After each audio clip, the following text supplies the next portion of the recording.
The moon shines brightly and illuminates the black water of the ocean. Thick fog descends on it in ominous silence. Then, it's suddenly broken by the creaking of wooden boards, followed by a rippling of the waves. Through the fog, you see the outline of an old, large ship. Its hull is rusty, and a strange cold is coming from it. But the most unsettling thing is that there's no one on the deck. The ship sails without a crew. No, this isn't a mythical Flying Dutchman, but a very real ghost ship. September 2nd, 2019. The British Royal Navy's ice patrol ship, called the HMS Protector, sails through the calm waters of the Atlantic Ocean. The time is 11 p.m. Some of the ship's crew are on deck, while others are sleeping in their cabins. The captain steers the ship and looks straight at the horizon. The sky is lit up by an orange twilight, and clouds float in the distance.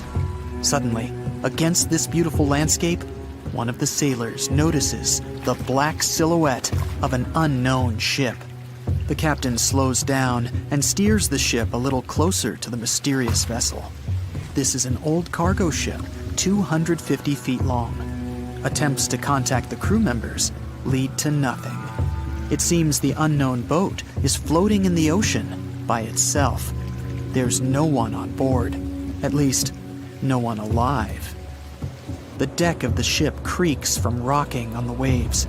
The sun sinks below the horizon, and it gets dark. The ship looks terrifying. British sailors don't dare to climb on that strange deck. They take a photo, post it on the internet, and sail away. Many people on the internet will assume the sailors met a real ghost ship. 5 months later, we're in the village of Ballycotton in County Cork, Ireland. A local leaves the house early in the morning to go for a daily run. Music in his headphones, fresh cool air, and a scenic route are ideal conditions for a good workout. The jogger runs along the road on the coast of the Celtic Sea. There was a strong storm last night, and now the sea looks calm.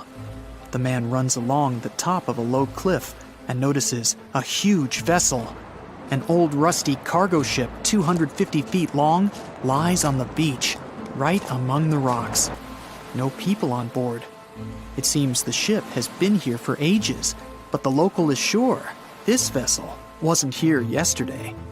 A little later, it turns out this is the same ship that the sailors from the HMS Protector saw 5 months ago, thousands of miles from this place.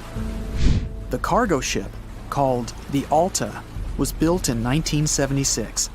Nobody knows who used it all this time and for what purposes. It's only known that in 2017, the ship was purchased by a new owner and marked with the flag of Tanzania. It's important to say that almost all cargo ships are equipped with AIS, Automatic Identification System, which is needed to track ship movements in the ocean. Since 2015, something strange started happening with the Alta's AIS. The ship disappeared from the satellites, then reappeared again. Over the past few years, this ship had changed several names and flags. It's not surprising that its AIS shut off and turned on numerous times. It's said that some of those who disable AIS on their ships do so to hide outlaw activities.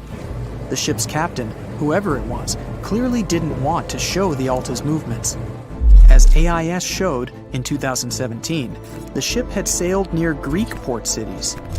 The Alta made 12 stops in 3 such cities in different parts of Greece. Then, the AIS signal disappeared, and 10 months later, the Alta reappeared near the northern coast of Africa, 1,200 miles from Greece. In September of 2018, the ship was sailing about 1,400 miles southeast of Bermuda, and at that time, the crew members started having problems. There were 10 people on board the Alta. On September 19th, the ship's engine failed right in the middle of the Atlantic Ocean. The nearest shore was very far away. The ship began to drift. As days passed, the crew couldn't fix the vessel. Food supplies were running low. The crew started to panic and tried to contact someone. The situation got worse as a strong hurricane was approaching the place where the ship broke down. crew members contacted the U.S. Coast Guard. On October 2nd, a helicopter headed towards the ship. Food and water were unloaded on the Alta. This was enough for the crew to bide their time for several days. About a week later, a rescue boat sailed about 1,500 miles to reach the Alta and help the stranded sailors. Shortly before the start of the hurricane, American rescuers succeeded. The entire crew of the wrecked ship was taken to Puerto Rico. The Alta remained drifting in the ocean. After a while, another ship arrived to tow it to the coast of Guyana. Then, something went wrong again. The ship was hijacked. Who did it and why remains a mystery to this day. But then, for some unknown reason, the thieves decided to abandon the ship and left it to drift in the ocean. For almost a year, the ship's location couldn't be tracked. Then, in September 2019, the vessel was found by the British Royal Navy. How the Alta was able to cover the distance across the Atlantic and wash up on the coast of Ireland is unknown. An investigation has been launched in Ireland. It's necessary to identify the owner of the vessel and find a responsible person to take on the task of towing it. But no one has since been found. Once, an unknown person called the Irish authorities and introduced themselves as the owner of the ship, but didn't provide any evidence. Several barrels of oil were found on board the Alta. To dismantle the ship, the Irish authorities will need to spend about 10 million euros. Local residents are annoyed by the wreck too. Corroding metal is bad for the environment, and kids have already snuck on board and posted a video on the internet from inside the abandoned ship. The further fate of the Alta remains unresolved. It's still lying there. That ship sailed in the ocean for just 2 years. Now imagine if some other managed to drift for 38. In all that time, no one could catch this ship, and people still seek it. That vessel is called the SS Bechimo. It was a merchant ship owned by a Canadian trading company. In 1931, the ship got stuck in ice off the coast of Alaska. A strong snowstorm began. The team waited a week for it to end, but the storm only intensified. One day, the weather improved a bit, and part of the team was evacuated to the nearest city. Another part of the crew, with the captain, set up camp near the ship. The storm started again and didn't stop for a long time. The blizzard was so heavy that the ship's captain couldn't see beyond his arm's reach. Finally, when the storm was over, the captain saw that the ship simply vanished. He decided the Bechimo sank during the storm. A week later, the ship was found, drifting near the place where it was lost. The hull of the ship was damaged so badly that it was unsafe to sail on it. The captain decided to abandon the ship. However, it didn't sink. For the next 38 years, it was drifting at various points along the Alaskan coast. Several times, people climbed on the ship, including native Alaskan residents and a group of researchers. Attempts to save the vessel from the sea ended in failure. The salvage operations were hampered by drifting ice and bad weather. The last time it was seen was in 1969. The ship was frozen and blocked by the ice. In 2006, the government created a special project to find the Bechimo. However, in all these years, the ship still hasn't been found. Its fate is unknown. It's likely that the ship has finally found peace and is now lying on the seabed of the Chukchi Sea. The sea, this unrelenting water beast, has been defying all attempts to tame it for centuries. Many ships driven by the wind have gone through the harshest parts of the world. Some have survived the struggle with the sea, and many have come off second best. It's the year 1834. A ship called the Pilgrim is setting a course to sail from California to Boston. The journey will venture around South America and then past Cape Horn of Chile. Richard signs up as a merchant seaman aboard the Pilgrim. This is his first voyage at sea. The crew tells Richard stories of the Drake Passage off Cape Horn, a route that's legendary for its dangers. Countless ships and sailors have disappeared in those waters. Since Cape Horn's discovery in 1526, it's quickly become known to all those that have sailed around it as the ultimate test of any mariner's skill and of any ship's strength. Those that have survived the journey call Cape Horn a sailor's nightmare. Jack, the helmsman, a salty veteran, steers the ship towards this most dangerous of all routes. Jack has been aboard the Pilgrim since it was first commissioned in 1825. He's passed by the Horn many times, each time learning a different lesson from the tests provided by the sea. The Pilgrim has been refitted since its past voyage a year ago. Richard values Jack's experience, given that it's his first journey at sea. Jack assures Richard of his confidence in the Pilgrim, even though it's just a small wooden brig with 2 masts. Jack's aware that wooden vessels are gradually becoming outdated, replaced by new steam-powered ships. But Jack prefers the maneuverability of the Pilgrim and would take it over the steel ships any day. Richard is excited to be aboard. There's so much to explore in life as a merchant seaman, but the guy struggles to acquire his sea legs on the boat. Forceful winds make the Pilgrim move faster, providing Richard with a quick introduction to life at sea. At the same time, nothing can prepare him for what is to be experienced at Cape Horn. It's the southernmost point of land before Antarctica. The gap between the icy continent and Cape Horn holds the infamous Drake Passage, approximately 700 miles between Cape Horn and the Antarctic Peninsula. Strong winds provide an uninterrupted, steadfast journey toward the Horn. But, as Jack tells Richard, the winds are more concentrated at the Drake Passage. They create a funneling effect, becoming stronger and more unpredictable. Richard is unsure of what this might mean for the Pilgrim, but understands that there's no easier route to travel around South America. A few days pass. The Pilgrim sails by the many islands that make up the western coast of Chile. Although the sea has been relatively calm, Richard continues to deal with his lack of sea legs. His movements are still not very graceful. The constant, ever-swaying deck rises and falls, and Richard finds it hard to get used to the motion. Random large waves hit the Pilgrim from every angle. The ship is quickly approaching Cape Horn. Richard looks towards great thunderous black clouds in the distance. "Welcome to the Horn," Jack says, half laughing. A wry smile upon his face soon disappears.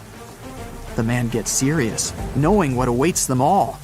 Stronger winds start blowing the sails as the crew scrambles to hang onto the ropes. Richard desperately sets to adjust the aft sails, adjusting for the constant change in strong southerly winds. Jack holds firm at the helm, knowing the importance of his role. He's wary of the swell. It can build very quickly the further south they travel. It's crucial the Pilgrim doesn't venture too close to the Horn when they approach. The great darkness that was in the distance is now all around them, filling the sky in every direction. Blackened clouds throw rain and hail down at the crew as they try to resist the enraged weather. Jack is directed by the captain at the helm, changing the direction of the vessel. The temperature has dropped significantly. Barely keeping the water from his eyes, he turns toward the port side bow to provide his face a brief break from the torment of the wind. Looking out into the distance, the man sees the Horn standing alone, surrounded by mist. It's a haunting sight. He steers the Pilgrim along the face of the Horn, the distance getting shorter. The waves shrink in height since the depths become shallower. But these waves are much steeper, and their angle can cause more damage to the wooden vessel. Jack's unsure how much of these waves the Pilgrim can take before the hull is breached. Richard, still posted at the aft sails, watches the water and icebergs floating by. He's unsure how large they actually are, since they're mostly hidden underwater. But he knows to alert Jack if any get too close. Just one iceberg hitting the Pilgrim will be all that the hull can withstand. Dutifully, he watches over the side and into the distance. Icebergs aren't the only thing to look out for. Rogue waves are common in these seas as well. The connecting Antarctic and Pacific Oceans, mixed with stormy weather, form waves together. This creates much larger rogue waves. Such waves have been known to reach up to 100 feet tall. They can destroy most vessels in their path. It'll surely be the end of the Pilgrim if it comes across a rogue wave. Strong currents adjust the route of the Pilgrim, as though the Horn is trying to lure the ship toward its rocky shallows. Slowly, they are getting pulled closer toward the Horn. Jack is fighting the current at the helm. Spinning the wheel, he strains his body as much as he can. Grunting, he plunges the wheel from the port side to starboard and back again. The captain keeps yelling directions. To a novice, they're extremely confusing. But Jack, a hardened veteran, continues to interpret the directions with ease, steering to readjust their course away from the Horn. The captain orders Richard to assess the hull below the decks. With the level of pounding the Drake Passage has provided so far, it's surely harmed the ship in some way. Richard runs to the deck as another sailor yells something at him, but the noise of the sea makes it difficult to hear. A wave hits the side, flowing onto the deck. Richard manages to hang on to the mast before he's almost swept overboard. The entire front deck seems to be underwater. Hanging on as the water rolls off the sides of the ship and waiting for it to clear, Richard watches the Horn slowly go past. Still, it beckons toward the Pilgrim, as though asking for its dues from the crew. The currents are still pulling the ship, while the storm is raging on, with no end of the struggle in sight. The storm is growing ever larger and fiercer. Richard gathers himself to head below and assess the damage. After a slow descent to the lower decks, Richard can finally look over the hull from the ship's quarters. There's no damage from what he can gather. But he's shocked by the depth of the water inside. It's now at waist depth. Cups, amongst other things, float in the water. Even inside the ship, the guy can't escape the waves.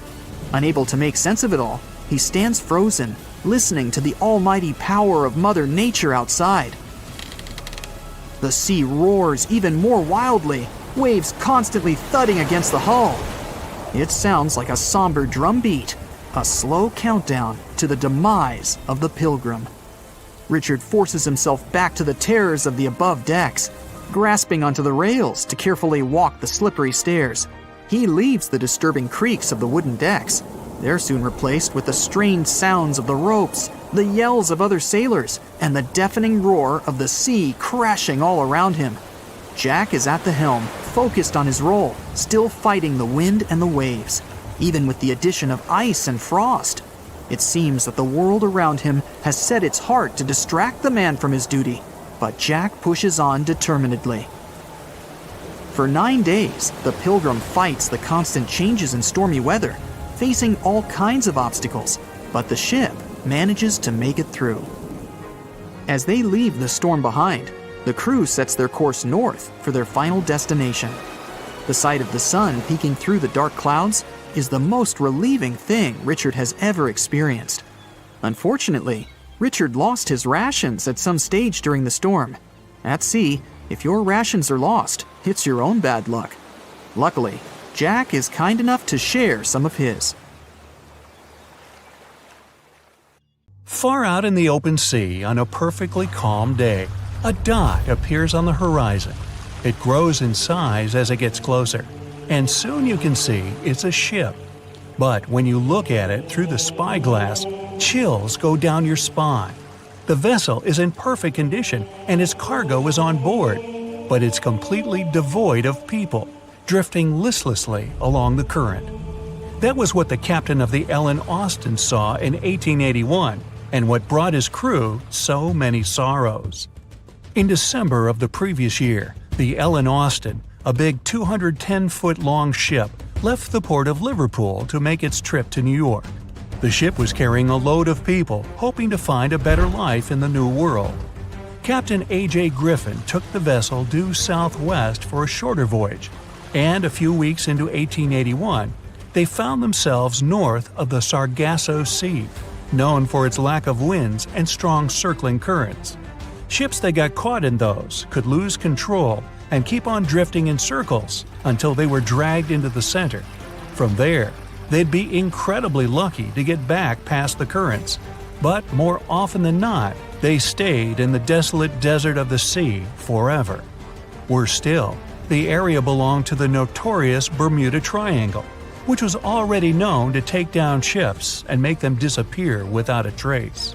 The ship's crew were nervous, afraid of being in such a dangerous area so close to a sea that could bring them to a standstill. And ominously, some of the Sargasso Sea's calm must have escaped it, because the Ellen Austin lost its speed one day and fell adrift without the winds. It was fine, though. They had ample provisions and were still on schedule. Captain Griffin was walking around his ship, giving orders in a voice full of calm authority, and both his crew and passengers trusted him completely. But then, the lookout shouted from above that a ship was in sight. And indeed, when the captain looked in the direction the man was pointing, he saw a small schooner moving slowly into view and towards the Ellen Austin. As it came closer, it became apparent that the way the strange vessel moved wasn't right. The captain frowned and examined it through his spyglass. The schooner was untouched, but eerily silent. There wasn't a single soul on board. Derelict ships weren't that rare in the Atlantic at the time, but neither were pirates. Captain Griffin decided to wait and watch. After 2 days, the schooner was as quiet as always, and Captain finally thought it was fine to move in. He took a small team of sailors and boarded the stranded ship. There was nobody there indeed, but luck seemed to be on Griffin's side. The precious cargo of mahogany wood was still in the holds. The captain returned to the Ellen Austin and ordered his select men to take the smaller ship along to New York. The crew's spirits arose with the prospect of riches awaiting them upon arrival. When the winds blew strong again, the Ellen Austin continued its voyage, with the unnamed vessel tagging along. But after a couple of days, the ships were caught in a powerful storm and got separated. The wind, rain, and waves beat them for several days in a row. When the weather finally cleared, Captain Griffin ordered to find the schooner. They searched for another day until they finally found it adrift, way off the course. Griffin hailed his men on board the smaller ship, but no one answered. A party of sailors went to investigate and returned with their faces white with fear. The whole prize crew went missing in the storm. The captain wasn't one to lose such a valuable find, though, and ordered another team to take control of the schooner. Reluctantly, the sailors obeyed, and the two ships continued their voyage. They agreed to stay as close as possible to one another and ring their bells at set intervals at night to let each other know they were fine. Several nights went all right, with bells ringing reassuringly every hour. But one day, a thick blanket of fog fell on the sea and almost completely blocked their vision. The ships went on regardless and started sounding their bells earlier. When night came, the fog was still there, but the bells were the sound of life. Until they stopped. Captain Griffin rang the bell once, then twice. No answer. The crew lit the fires and looked out into the sea intently, but the fog hadn't lifted, and they couldn't see a thing in the swirling abyss beyond the ship's board. Nobody could sleep that night, and they waited in silence until the break of dawn. The first rays of sun made the fog slowly disperse, and the whole crew went to the edge of the deck with heavy hearts. There was still hope in them, until the last strands of the mist went away, revealing a vast, calm, and most importantly, empty ocean. The nameless schooner was gone, and so was the second team of the Ellen Austin sailors. The ship sailed the rest of the way to New York in grave silence. Once it arrived at the port, the passengers were only too happy to leave the vessel, and no one so much as turned their head as a goodbye. That was the ship's last voyage as the Ellen Austin. That same year, it was sold to a German shipping company and renamed Meta. No one ever found the derelict schooner or the sailors that went missing with it. And that would probably be the end of this mysterious and unresolved story, if it held at least a little bit of the truth. In reality, none of the enigmatic things in the narrative actually happened. The Ellen Austin did indeed leave Liverpool and headed southwest to New York, and its captain was really A.J. Griffin, taking people to the American continent. But from here, the story falls apart. First of all, the ship went way too far to the north to pass the Sargasso Sea so closely. There was simply no reason to make a detour so broad. Even though the westerly winds were strong, it was still faster to take them head-on than to go in a southerly direction. So the Ellen Austin was probably nowhere near the Sargasso Sea and the Bermuda Triangle. Secondly, the triangle itself has been proven time and again to be nothing but a work of fiction. In fact, it gained popularity in the middle of the 20th century, while nobody even thought of drawing a triangle in the Bermuda area before that. The mystery was popularized by science fiction writers and became a common myth, while no serious research proved it any more dangerous than other parts of the world's ocean. So the crew of the Ellen Austin weren't even aware of the Bermuda Triangle back then, let alone afraid of it. Thirdly, the whole story was told and retold by magazines and mystery-loving personalities with ever-changing details. It first appeared in a newspaper in 1906 and already had the date wrong. The article said the voyage took place in 1891 instead of 1881. Later, the story resurfaced in 1935 on the radio with the wrong name of the captain. It was Baker, not Griffin. The date was also off, saying the trip was taken in August 1881, when the Ellen Austin was already renamed Meta. The legend grew upon with other strange details, such as the ship's route from London to Newfoundland, which was never the case. But the final debunking came from the archives of Lloyd's of London, the marine insurance market that keeps all logs of trade and emigration ship routes. The documents there say that on February 1881, the Ellen Austin completed its cross-Atlantic voyage to New York without incident. Captain A.J. Griffin off-boarded the ship with all his crew hale and hearty and declared no loss of hands during the trip. The voyage took over 2 months because the ship had to fight strong westerly winds pushing it back towards Britain. The crew reported no strange encounters on the way, and the whole thing was as boring as could be. And even the passengers must have been smiling when they stepped on the American soil at last, unaware of the phony baloney story they were about to be a part of.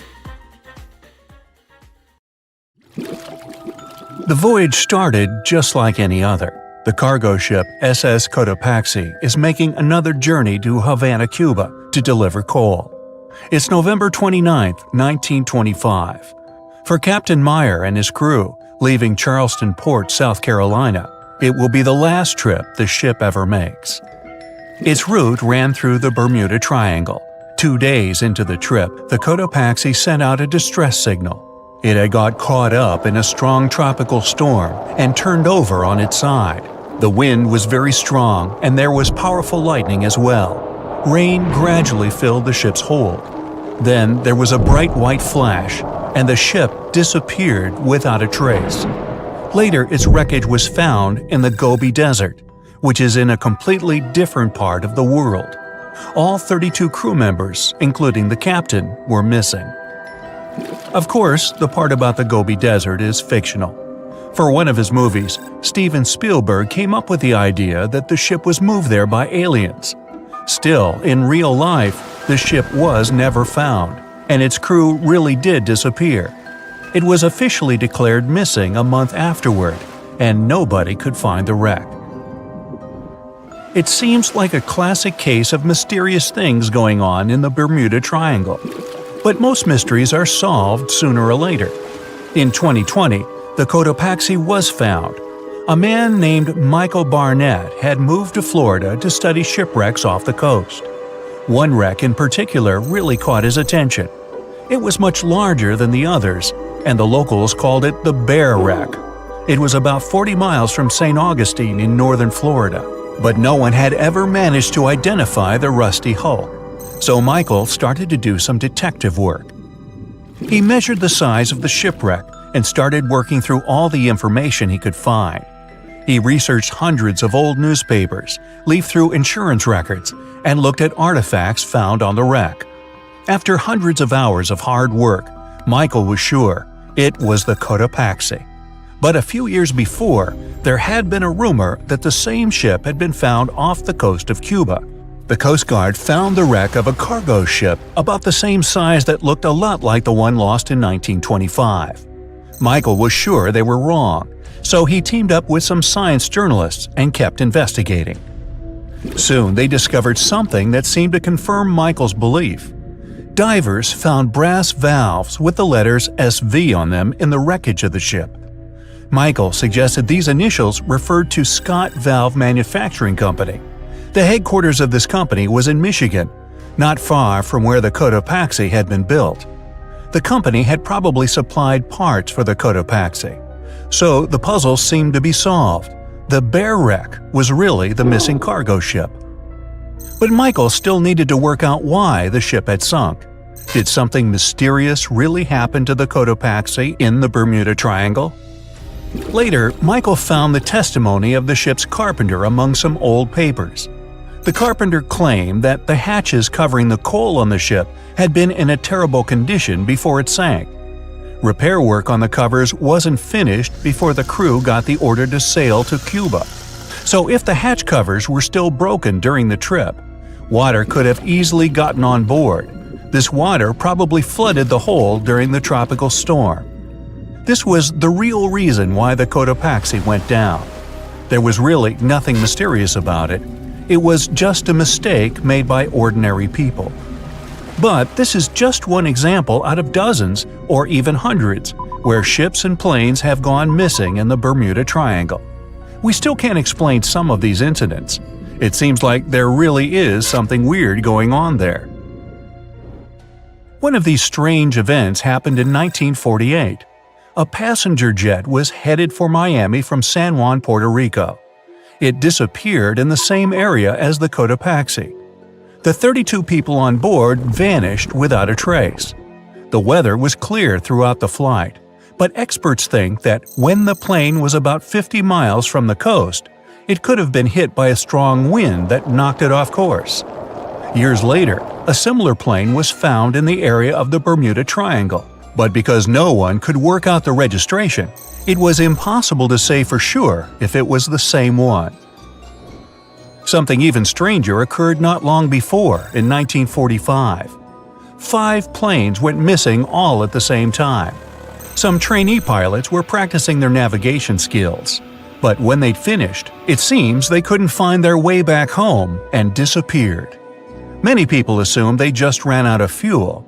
This seems likely, but still, the circumstances were really strange. The trainees were being supervised by an experienced pilot who had 2,500 hours of flight time. He would never have let a group of newbie pilots get that far away from their base. Even now, people still debate what could have happened. Some insist the pilots ran into something supernatural out there in the Bermuda Triangle. But who knows? And here's another freaky thing that happened there which no expert has been able to explain. Time travel. In 1970, Bruce Gernon was flying a plane from Andros Island to the Florida coast. When he was at 11,500 feet, a giant cloud appeared in front of him. It kept getting bigger and bigger, and he had no choice but to fly through it. As soon as he did, the plane was surrounded by darkness. It was as if the day had turned to night in a split second. Suddenly, Bruce began to see white flashes of light around him. They were so bright that they lit up the entire sky. But they weren't lightning bolts, although he couldn't really explain what they were. The plane continued through the strange cloud for almost a half an hour. Bruce noticed that the cloud changed shape during this time. The space around the plane turned into a tunnel. Then the tunnel started narrowing. Bruce became really tense as he tried to cope with the plane's controls. All his instruments and navigation equipment were going crazy, and the electronics stopped working. Then, a white light appeared at the end of the tunnel. Just like in the movies, the plane escaped the closing cloud tunnel at the very last second. Everything was fine, but now Bruce found himself in some white fog. He had no idea where he was. Then he managed to contact ground control. He was shocked when he learned that his plane was already in the airspace above Miami. It seemed that something impossible had happened. Bruce was meant to cover a distance of about 250 miles during the flight. This usually took 1.5 hours, but he had managed it in just 47 minutes, almost 2 times faster than normal. When Bruce landed, he went to check the amount of fuel left in the tank. It turned out he'd used up a lot less than the normal amount of fuel as well. Could there be a logical explanation for the time-traveling plane? Well, records show that a large number of sunspots were detected on the surface of the sun that day, and there was a strong solar wind. This could easily have made the electronics and devices on the plane go crazy. But what about the mysterious cloud? The Florida coast is a place where 2 large air currents meet. One has a high pressure and the other is a low pressure one. This causes a lot of storm clouds in the area. But people still debate how Bruce was able to cover the distance so quickly. Some people say that some kind of mysterious dark energy was involved. Others say it was a gravitational anomaly that curves space and time. Others think that Bruce is just a fraud. We still don't know the truth. So, is there really something supernatural about the Bermuda Triangle? Or is it all just coincidences and made-up stories? The truth is that no more planes and ships disappear in the Bermuda Triangle than anywhere else in the world. It's 2018. You get up early in the morning to go ashore and catch some fish. You come to the spot you were yesterday, throw the hook into the sea, and wait. The float is twitching. You've caught some fish, but hey, hello? Why aren't you doing anything? Right now, you don't care about the fish. You're looking at something in the distance. You open your mouth in surprise since you see a huge ship stuck on a shoal. It wasn't here yesterday, so it got here at night. Okay, it'll probably sail away sooner or later. You fish for a few more hours. During this time, you observe the ship and notice no movement there. Is it empty? Boats and the Coastal Service are sailing from the shore to the vessel. You decide to check it out too. You get in your old boat and go there. The mist descends to the water, making the ship look creepy. The colossal vessel is rusty and empty. But where is the whole crew? And how did it get there? The Coast Guard comes on board. They search the hold, the cabins, and the upper deck. There's someone's stuff, some remnants of food supplies, notebooks, and clothes. Everything suggests the crew has disappeared for some reason. Fishers who noticed the vessel first didn't see anyone coming down from the board. No radio signals were sent to the port, and no one reported about the ship. It appeared here from nowhere. The only chance to get any information is to look at the number and name of the vessel. This is Sam Ratulangi, PB 1600. The Coast Guard checks the information, studies the data of all the country ships, and no way. One company built the boat in 2001 in Indonesia. People used it to transport heavy loads across the seas around Asia. The ship had been properly operating for 8 years. People were delivering industrial goods to different points in the region, but something went wrong. In 2009, Sam Ratulangi was sailing near the coast of Taiwan, and that's it. There were no further records about it. There were no reports in any port. Everyone thought it must have drowned, so no one had been looking for it for years. And then, 9 years later, it appears here, big and rusty, off the coast of Myanmar, without sailors, without fuel. An investigation starts. City services are trying to find out the names of all the sailors working on the ship and find clues that would lead to solving this mystery. They also hope the ship owner will appear soon. They find 2 tow ropes on board. This means that some other ship towed Sam Ratulangi to this place. Then they identify and find 13 crew members.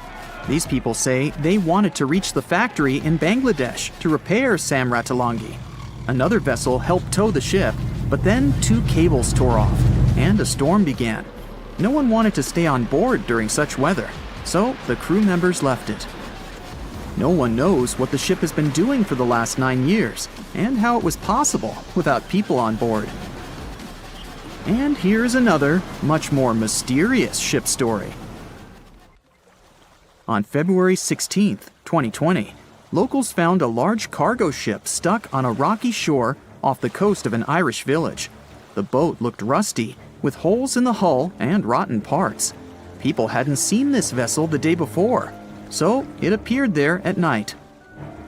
The last time people saw the Alta cargo ship was a few months earlier, thousands of miles off the coast of Ireland. That day, the Alta was sailing in the waters of the Atlantic Ocean. Another ship, the MS Protector, noticed it. MS Protector crew members tried to contact the ship, but received no response. The people on board realized that they were facing an empty vessel. And then, 5 months later, it appeared near the coast of Ireland. There are more questions than answers in this story, but we managed to find something out. In 2015, the Alta appeared and disappeared from the radar several times. Any ship has an internal tracking system, so people can track its route using satellites. But Alta crew members often disabled this system. Perhaps they were engaged in some illegal activity. Anyway, in 2017, the ship often sailed between the ports of Greek islands. Then, the tracking signal disappeared and appeared only 10 months later, off the coast of North Africa. During this time, the ship changed several flags. In September 2018, the Alta was southeast of Bermuda and headed for Haiti. Then, the crew started facing problems. First, the main engine failed right in the middle of the Atlantic Ocean. The ship began to drift. Several days passed, but the crew members weren't able to repair it. They began to run out of food and water supplies. The situation got even worse when they found out that a hurricane was approaching the place. Fortunately, they managed to contact the U.S. Coast Guard. A helicopter flew to the Alta on October 2nd to bring them some supplies. There was enough food for several days. Then, a rescue boat sailed to the ship. It evacuated all the sailors and delivered them to Puerto Rico before the hurricane. The Alta had to drift alone in the ocean. After a while, another ship approached the Alta to tow it to the shores of Guyana. But at this moment, everything went wrong. Someone stole the boat, disabled the tracking system, and sailed away in an unknown direction. After almost a year, the MS Protector found the empty Alta in the waters of the Atlantic Ocean. And then, 9 months later, the ship without a crew sailed to the shores of Ireland. How did it manage to travel across the Atlantic and get to the coast of Ireland? It's still a mystery. Maybe it was just luck. No one else saw the ship all this time. It was just covering huge distances, surviving storms. Who's the captain? What happened to the thieves? Who owns the ship now? One day, someone called the village administration and introduced themselves as the vessel owner. But that unknown person didn't provide any evidence. They found several barrels of oil on the ship, which they took away by helicopter. The Alta was rusting. Corrosion of metal could damage the environment. The vessel had no commercial value, yet it would have taken millions to get rid of it. There were 3 options for what to do. Leave the ship where it was, tow it into the sea and let it sink, or disassemble it for scrap. But nature had its own plans. Storms and strong waves split the hull into 2 parts. The Alta was drifting without a crew in the waters of the Atlantic Ocean for about 2 years. But this is nothing compared to a ship that was traveling for 38 years. The record belongs to the SS Bechimo. It was a merchant vessel owned by some trading company. In 1931, the ship found itself on the ice off the coast of Alaska. Its movement slowed down. A thick layer of ice blocked the ship, and a strong storm only made the situation worse. The blizzard was so intense that the crew members couldn't see anything but a white veil in front of their eyes. Sailing any further was impossible. The team had to wait for the storm to end. They waited for a day, 2, 3 days. A week had passed, but the snowstorm was only getting stronger. Then, one day, it grew weaker. The crew members split into 2 teams. The first team went to the nearest city. The second group, along with the captain, stayed on board. They set up camp next to the ship and waited for the blizzard, which had started again, to end. There was 0 visibility. And finally, one day, the storm was over. Great! And now, wait a minute. But where is the ship? the SS Bechimo just disappeared during the blizzard. The captain was sure that the ship had sunk, so he left along with the crew. Then, a week later, they saw the vessel drifting near the area where they had lost it. The hull was damaged so severely that it was unsafe to sail on it. Repairing the ship would be pointless and expensive, so the captain decided to abandon it. He was sure that it would go underwater sooner or later, but it stayed afloat for the next few days, the next few months, and a few years. People had reported seeing it at various points along the coast of Alaska for 38 years. The last record of the SS Bechimo is dated 1969. Those who saw it claimed the ship was completely frozen, almost merged with the ice. Some people planned to start an expedition to find the ship, but all attempts were unsuccessful. The vessel is probably lying somewhere on the deep sea floor. The Bermuda Triangle is one of the most heavily traveled shipping routes in the world. Some skeptics believe that this fact solves the Bermuda Triangle mystery. Statistically, the busier the area, the higher the frequency of accidents and disappearances. While this makes sense, it's not the frequency of disappearances that's responsible for the mystery of the Bermuda Triangle. It's the lack of explanation or wreckage found. On his very first voyage to the New World in 1492, Christopher Columbus sailed through the Bermuda Triangle. Columbus reported that one night, when he was on the deck of the ship, he noticed a giant light appear in the distance, unlike anything he'd ever seen before. Columbus looked at his compass for direction, and it gave off erratic readings. You might have noticed that the Bermuda Triangle doesn't appear on any world map. This is because official institutions refuse to acknowledge that the area actually exists. No one exactly knows how many ships and planes have disappeared in the Bermuda Triangle. The rough estimate is 50 ships and 20 planes. Most of the time, the disappearances had no explanation and no wreckage has ever been left behind. When the TBF Avenger planes went missing, a massive search operation was conducted. Boats and planes searched the Bermuda Triangle for any signs of the aircraft. One of the boats searching was a PBM-5 Mariner airboat. The airboat took flight at 7:27 p.m. and called in a routine radio message 3 minutes later. Then, it was never heard from again. No trace was ever found of the rescue airboat or the 5 Avenger aircraft. A huge investigation was launched into the disappearance of all these vehicles, but nothing was ever discovered. The Bermuda Triangle is home to some pretty intense and unexpected weather. Storms build up quickly and unexpectedly, then disappear soon after. If you blink, you might miss it. This could explain why few distress signals are issued. Pilots and sailors never saw the weather coming.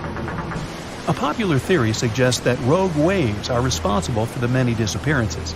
Rogue waves are called extreme storm waves by scientists. They occur when different weather patterns take place at the same time and cause large unexpected waves that reach up to 100 feet tall. Witnesses say that the waves look like giant walls of water. These waves could explain why ships go down fast and without leaving any trace. Just off the coast of Japan, you'll find the Bermuda Triangle of the Pacific Ocean. They call it the Devil's Triangle. Between 1950 and 1954, 9 ships disappeared in this area without leaving a trace. The ship Kaio Maroon 5 was sent to investigate these unexplained disappearances when it also vanished. After this incident, the Japanese authorities labeled the area as a danger zone, and sailors were encouraged to avoid it. Some people blame all disasters on the extraterrestrial paranormal activity.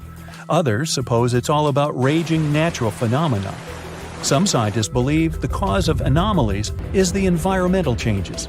Also, there's a really high concentration of methane hydrates on the bottom of the ocean in the Pacific Bermuda area. This gas tends to set off, and when it happens, bubbles start forming on the surface of the water. These gas eruptions can interrupt the ability to float and can easily sink a ship. Because of this chemical reaction, there won't be even a trace left. Underwater volcanoes are said to be another possible explanation for the Japanese Dragon's Triangle. In fact, they can take down even small islands. Luckily, nobody lives there. It's a pretty common thing in this area that some of them disappear underwater and others appear out of the blue because of seismic activity. You'll never find the Dragon's Triangle on any official map of the world, so nobody's quite sure about how large it is in reality. In July 2015, 2 teenagers disappeared after setting sail off the coast of Florida. There's some mystery about what the 2 teens were really getting up to. They told their parents that they were just going to fish, but they told their friends that they were crossing to the Bahamas. Shortly after they left, a line of thunderstorms moved towards the area, and the boys were never heard from again. A massive search was conducted, but sadly, nothing was found. 1 year later, the pair's boat was found off the coast of Bermuda with a broken iPhone and some personal effects left inside. One of the most popular and bizarre theories trying to solve the Bermuda Triangle mystery comes from Charles Berlitz. He insists that the area is home to the lost city of Atlantis. The missing ships and planes and malfunctioning equipment, according to him, were all caused by rays of energy let out by the special energy crystals that power Atlantis. While this sounds silly, Berlitz's theory was convincing enough that over 20 million people bought his book worldwide. Previously, the compass wouldn't work well in the Bermuda Triangle since the lines of the 2 poles coincided here, true north and magnetic north. But if you fall into this line, your compass will behave strangely. But the magnetic north is constantly shifting, and now it's far beyond the triangle. No legend says pirates of the last centuries operate in the Bermuda Triangle, or that the Flying Dutchman makes other ships disappear. A popular theory is that ships travel to the distant past or future through a time portal in the Bermuda Triangle. Fortunately, these are all myths. Just imagine hundreds of giant tentacles reaching out to a group of ships sailing through the Bermuda Triangle. In the past centuries, they could easily sink an entire fleet, since the ships were made of wood and were lighter. Squids wrapped decks with their strong tentacles, made holes in the ship's hulls with their sharp beaks. Toothy suction cups could break the masts and tear the sails. The water was filling the holds and slowly rising to the deck. The ship sank in a matter of minutes. Survivors reached the shore and told everyone about huge monsters. This is how the legends of the Kraken appeared. Fortunately, now people have sonars and equipment for monitoring the sea space. They say the main reason why this place is so enigmatic must be the magnetic fields that form this ominous triangle. Ocean floor is made of rocks containing a lot of magnetite. It's more like iron. Magnetic fields react to the high concentration of magnetite on the ocean floor, which may start a sort of conflict between the two. It can often lead to various weather anomalies and, as a result, navigation issues. And naturally, any changes in the ocean floor or the Earth's magnetic fields influence the Bermuda Triangle a lot. Magnetic fields tend to shift their position, so do tectonic plates and even the continents, even though we never notice it. The skies are usually very clear there, but back in 1883, some people witnessed abnormal things in the area. Some claim to have seen large blocks of ice falling from the skies, and the crew even managed to save one as hard proof. Seems like the Bermuda Triangle has an alternate not only on Earth, but even in space. Spacecraft usually don't disappear into thin air though, like there's no air. This anomalous area is really large and stretches right above the South Atlantic. It occupies the area from Chile to Zimbabwe and sits right at the point where Van Allen radiation belts are the closest to the surface of our planet. The Earth has 2 such belts, which come in handy trapping the particles that shoot in from the sun. They do a great job protecting the Earth from radiation. The magnetic field there is lower, so it allows the Earth's radiation belt to come closer to the surface. Whenever a satellite passes by, it will be exposed to radiation, which might lead to serious damage. So, no satellite can take pictures of it. The South Atlantic anomaly is part of the Earth where natural radiation just flows out of control. Still, there is little evidence that all these triangles are really dangerous. Many believe the Bermuda Triangle itself has been proven time and again to be nothing but a work of fiction. In fact, some shipwrecks, such as the Ellen Austin, gained popularity in the middle of the 20th century, while nobody even thought of drawing a triangle in the Bermuda area before that. The mystery was popularized by science fiction writers and became a common myth. while no serious research proved it any more dangerous than other parts of the world's ocean. So, the crew of the Ellen Austin back in 1881 weren't even aware of the Bermuda Triangle back then, let alone afraid of it. What do you think?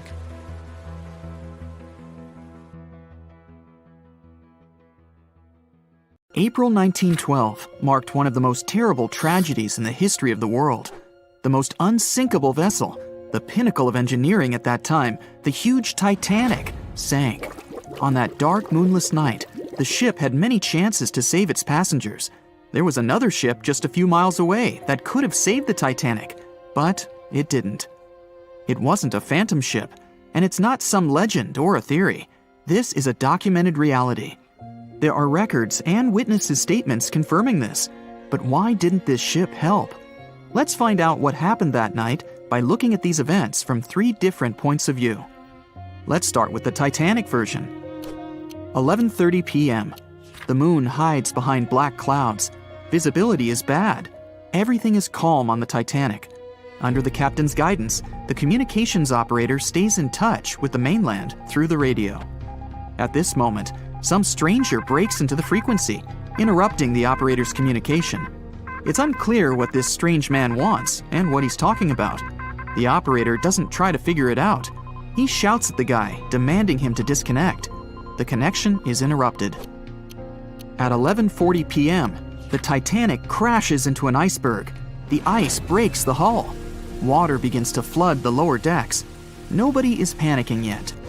20 minutes later, at midnight, the ship's crew sends a distress signal through the radio frequency. Few people understand how bad the situation really is. After 20 minutes, at 12:20 a.m., they start lowering lifeboats with passengers. At 12:25 a.m., they receive a response to the distress signal. This is RMS Carpathia.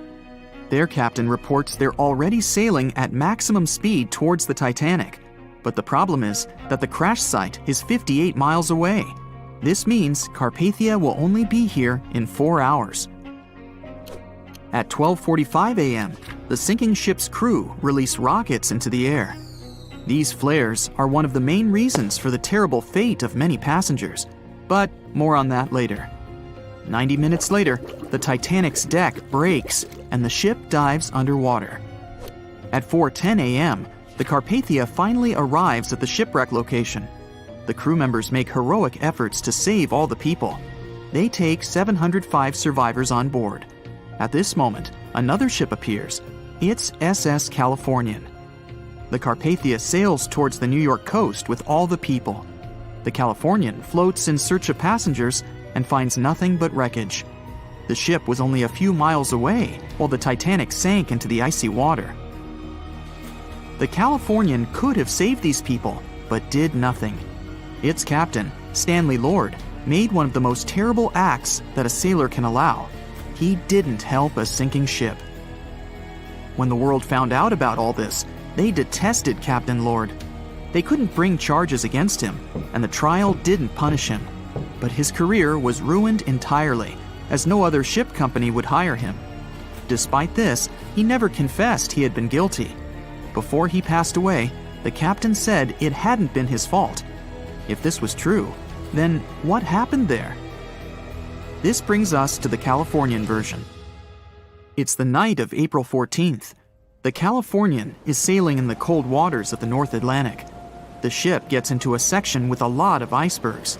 At 10:10 p.m., Captain Lord stops the ship. It's too dangerous to move around this area, as they can damage the hull. At 11 p.m., the ship starts drifting. It's impossible to move in such conditions with such poor visibility.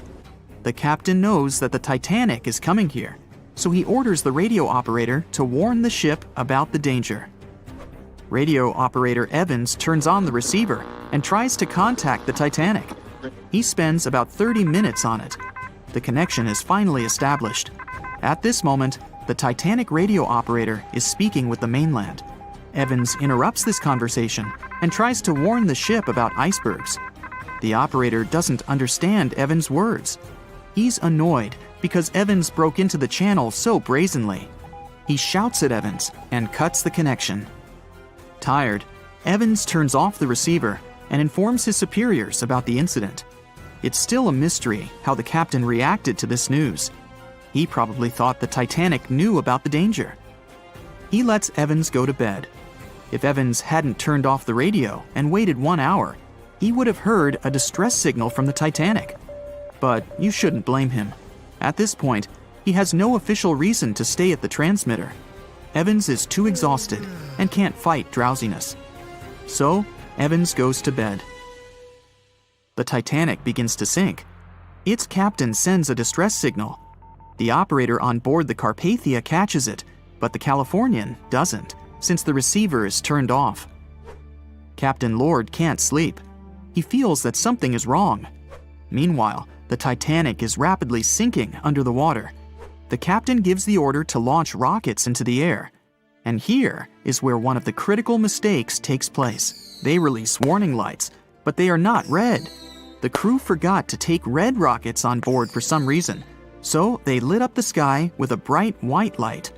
If you need to send a distress signal, you need to release red lights.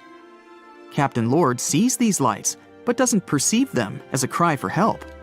It can't be that there are no standard red rockets on such a massive ship as the Titanic.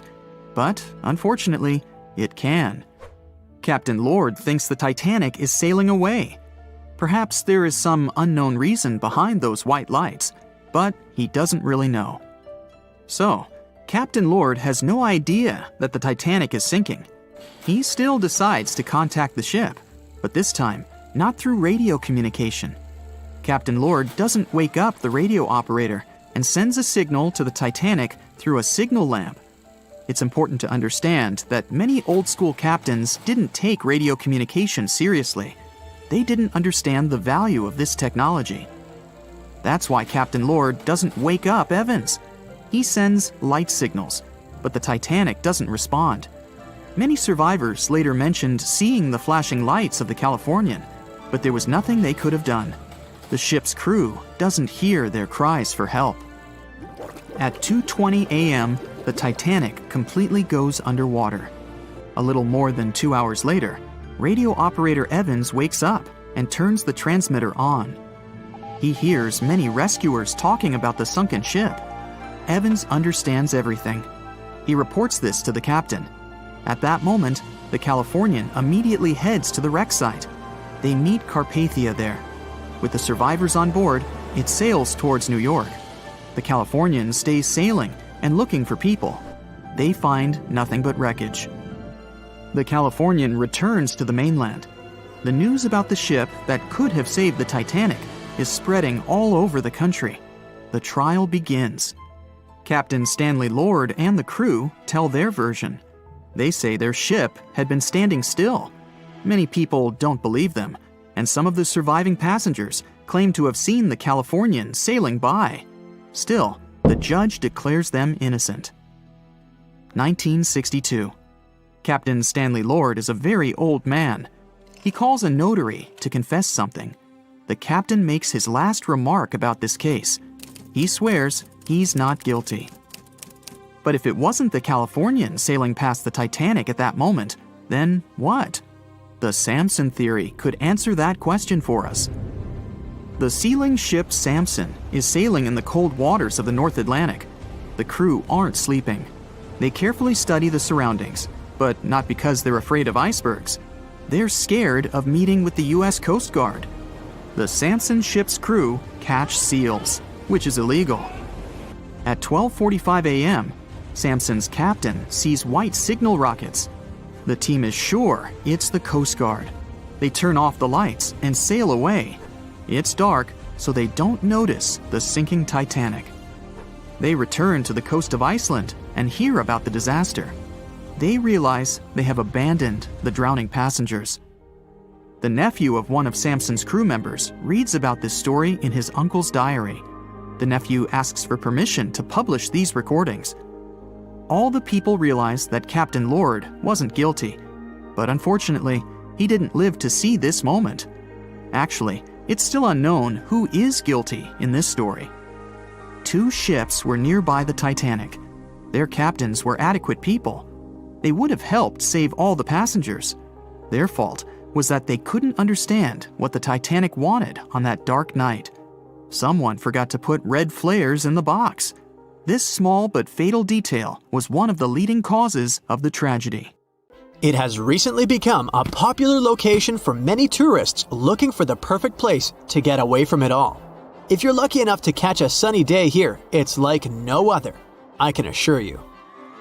Chances are, you'll end up having loads of foggy days, but let's be honest, they have a special allure of their own. This enchanting smile-shaped island is called Sable Island. It's located 190 miles from mainland Nova Scotia. It wasn't accessible to the general public until 2013. That's when it was added to the list of National Parks of Canada. You can get here either by plane or by water. But what's so enchanting about this place anyway? There must be something since the yearly tourist count is growing every year. Firstly, there's a spectacular number of wild horses here. There are between 200 and 500 horses roaming free all over the island.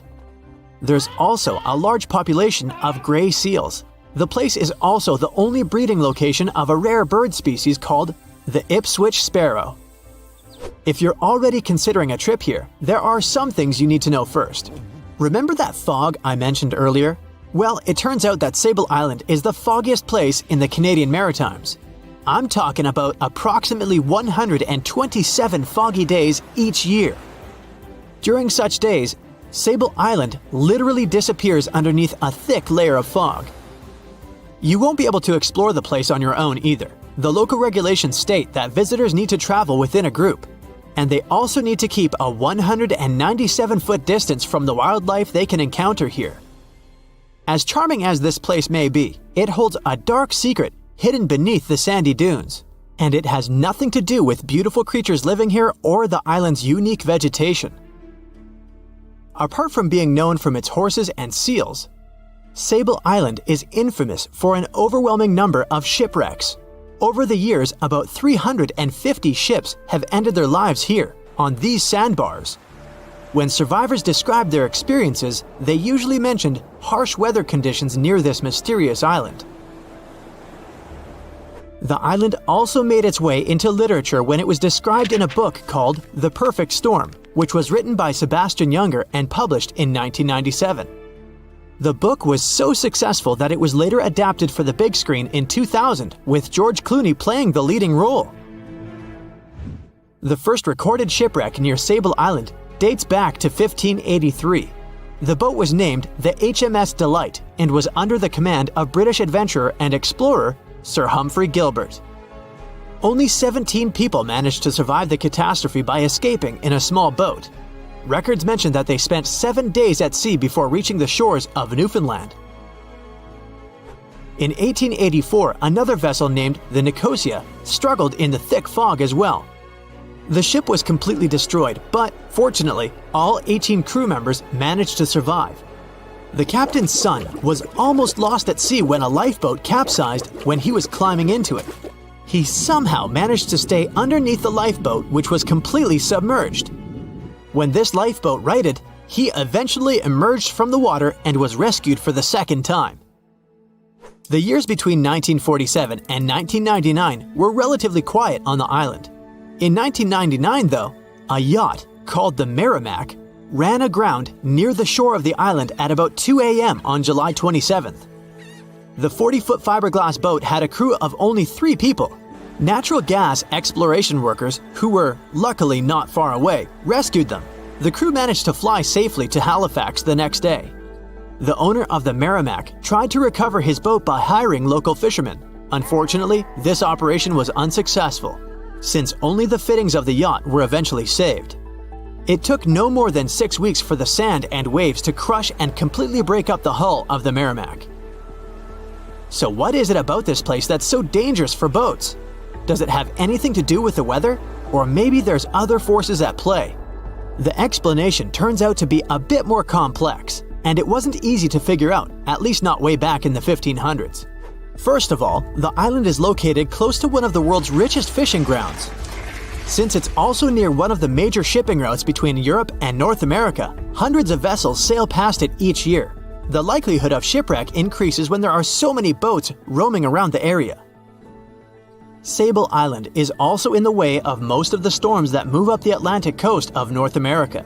It's no surprise that boats often get hurtled straight onto the shores of this island. The weather has a lot to do with it too. During the summer season, the warm air from the Gulf Stream creates a dense fog as it merges with the cool air by the Labrador Current that passes by the island. Other currents don't help the matter. Sable Island is next to the meeting point of three major ocean currents: the Gulf Stream, the Labrador Current, and the Belle Isle Current. Since the 1950s, radars and other modern navigation tools have been used on commercial vessels as well. Up until then, the sextant was the main instrument used to figure out a ship's location. It doesn't mean that sextants weren't accurate, but this instrument couldn't work properly without a clear view of the sun or stars, which means it didn't help much in dense fog, such as the one surrounding Sable Island, or when it was cloudy. Often during bad weather, the captain of a ship navigated, relying on their experiences and intuition based on the ship's speed and direction. That's why most of the survivors in shipwrecks near Sable Island said that the captain had simply miscalculated the ship's position, crashing into Sable Island by accident. This dusty, sandy land is as unfriendly to ships as it is to trees. There's reportedly a single tree on the whole island, and it looks a lot more like a bush. It's actually a pine tree. And since the famous island horses don't see it as much of a food source, it somehow managed to survive. Reports say that the tree was planted back in the 1950s. Local authorities were trying to grow a forest on the island to make it a bit more welcoming. They've planted tens of thousands of trees over the years, more than 69,000 evergreens, 600 fruit trees, and about 55 pounds of pine seeds, along with other plants which could survive the conditions on the island. But they were no match for the extreme weather and sandy soil. Out of all those plants, just one pine tree is still alive. Thanks to its resistance, it has even become a symbol of Sable Island. Interestingly, for around 40 years, the island also had just one inhabitant. Can you imagine that? One person living on a remote island for so many decades? It's the story of a woman called Zoe Lucas. She chose to surround herself with the only residents on the island: the horses, the gray seals, and the many species of birds. An esteemed naturalist, she mentioned in an interview she gave back in 2017 that she was used to living on the island and that she never got lonely. To survive here, she had to put together an essentials kit. It included a notebook to take notes and a pair of binoculars to study the wildlife. You can safely assume she wasn't scared of the intimidating surroundings, since she decided to eventually call this place home. At first, Zoe wanted to set up camp on one end of the island, near some abandoned buildings. But eventually, she settled in a wooden house near a bunch of sand dunes. A Canadian institution called the Meteorological Service of Canada put together the simple construction back in the 1940s. Parks Canada operates the building these days. Zoe's work included gathering as much data on the local horse population as possible. It could help scientists better understand how they managed to adapt to the unfriendly environment. She also helped gather the debris that made it to the shore to help track pollution levels. Among all the rubbish that she collected, there was a refrigerator and a crate full of fresh peppers. Some other specialists eventually started working rotating shifts on Sable Island to offer the brave woman a little bit of company now and then. In 1945, 5 TBF Avenger aircraft took flight for a routine training exercise around the Bermuda Triangle. In the middle of the exercise, the planes were struck by intense rain and heavy winds, despite the clear weather forecast. The pilots became extremely disoriented and radioed the base to report that their navigational equipment had stopped working. The last thing the base heard was, "When the first plane drops below 10 gallons, we'll all go down together," and then static. The 5 planes and their 14 crew members were never seen or heard from again. On his very first voyage to the New World in 1492, Christopher Columbus sailed through the Bermuda Triangle. Columbus reported that one night when he was on the deck of the ship, he noticed a giant light appear in the distance, unlike anything he had ever seen before. Columbus looked at his compass for direction, and it gave off erratic readings. You might have noticed that the Bermuda Triangle doesn't appear on any world map. This is because official institutions refuse to acknowledge that the area actually exists. A popular theory suggests that rogue waves are responsible for the many disappearances. Rogue waves are called extreme storm waves by scientists. They occur when different weather patterns take place at the same time and cause large, unexpected waves. Witnesses say that the waves look like giant walls of water. These waves could explain why ships go down fast and without leaving any trace. The Bermuda Triangle is home to some pretty intense and unexpected weather. Storms build up quickly and unexpectedly, then disappear soon after. If you blink, you might miss it. This could explain why few distress signals are issued. Pilots and sailors never saw the weather coming. No one knows exactly how many ships and planes have disappeared in the Bermuda Triangle. The rough estimate is 50 ships and 20 planes. Most of the time, the disappearances had no explanation and no wreckage has ever been left behind. Another bizarre theory trying to solve the Bermuda Triangle mystery comes from Charlie Berlitz. He insists that the area is home to the lost city of Atlantis. The missing ships and planes and malfunctioning equipment, according to him, were all caused by rays of energy let out by the special energy crystals that power Atlantis. While this sounds silly, Berlitz's theory was convincing enough that over 20 million people bought his book worldwide. In the year 1800, a large sailing vessel called the USS Pickering departed from the U.S. on its way to the West Indies. The ship sailed into the Bermuda Triangle along with its 90-man crew and was never heard from again. The USS Pickering was the first ever confirmed ship to vanish in the Bermuda Triangle. It's believed that the ship was taken out by a storm, but because no wreckage was ever found, we'll never know for sure. When the TBF Avenger planes went missing, a massive search operation was conducted. Boats and planes searched the Bermuda Triangle for any signs of the aircraft. One of the boats searching was a PBM-5 Mariner airboat. The airboat took flight at 7:27 p.m. and called in a routine radio message 3 minutes later. Then, it was never heard from again. No trace was ever found of the rescue airboat or the 5 Avenger aircraft. An enormous investigation was launched into the disappearance of all these vehicles, but nothing was ever discovered.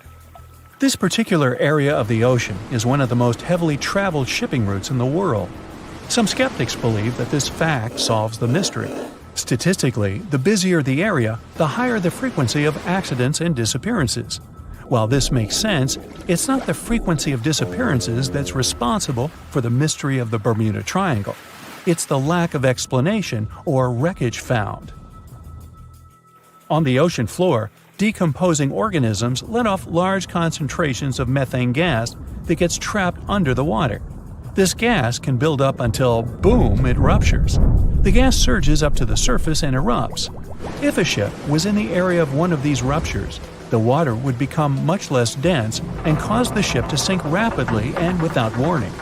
Scientists believe this could be the cause of the many disappearances in the Bermuda Triangle. While this theory makes a lot of sense, it doesn't seem too likely. The U.S. Geological Survey has stated that no large releases of gas are believed to have occurred in this area for the past 15,000 years. The ocean floor is made of rocks containing a lot of magnetite. It's more like iron. Magnetic fields react to high concentrations of magnetite on the ocean floor, which may start a sort of conflict between the two. It can often lead to various weather anomalies and, as a result, navigation issues. And, naturally, any changes in the ocean floor or the Earth's magnetic fields influence the Bermuda Triangle a lot. Since the magnetic field is constantly moving, it might be also taking the Bermuda Triangle with it. Now that people know where the triangle is, it's easy to avoid it. It supposedly moves eastward together with the magnetic poles. But scientists still can't answer where exactly it will be in a couple of years. Some people blame all the disasters on the extraterrestrial paranormal activity. Others suppose it's all about raging natural phenomena. There's another triangle in Lake Michigan. Just like the one near Bermuda, the Michigan Triangle got its shady reputation for some disappearances. The first recorded one dates back to 1679. A large vessel, one of the largest of that time, set out on an expedition, yet once it got in the sinister triangle, it never came back.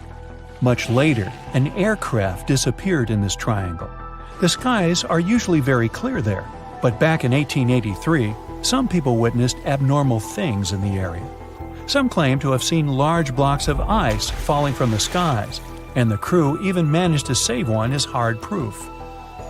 Meanwhile, the Pacific Ocean Mystery Area is another sinister triangle. Off the south coast of Japan, not far away from Tokyo, there's a sea where plenty of ships met their doom, disappearing without a trace in these waters. They call it the Devil's Triangle. Some scientists believe the cause of anomalies is the environmental changes. Also, there's a really high concentration of methane hydrates on the bottom of the ocean in the Pacific Triangle area. You're deviating from your original course and sailing in the wrong direction. There's the Caribbean Sea near the triangle, peppered with small islands. The seafloor here isn't deep. The ship can get in shallow waters. And now the ship is stuck on a shoal, and you have no idea where you are.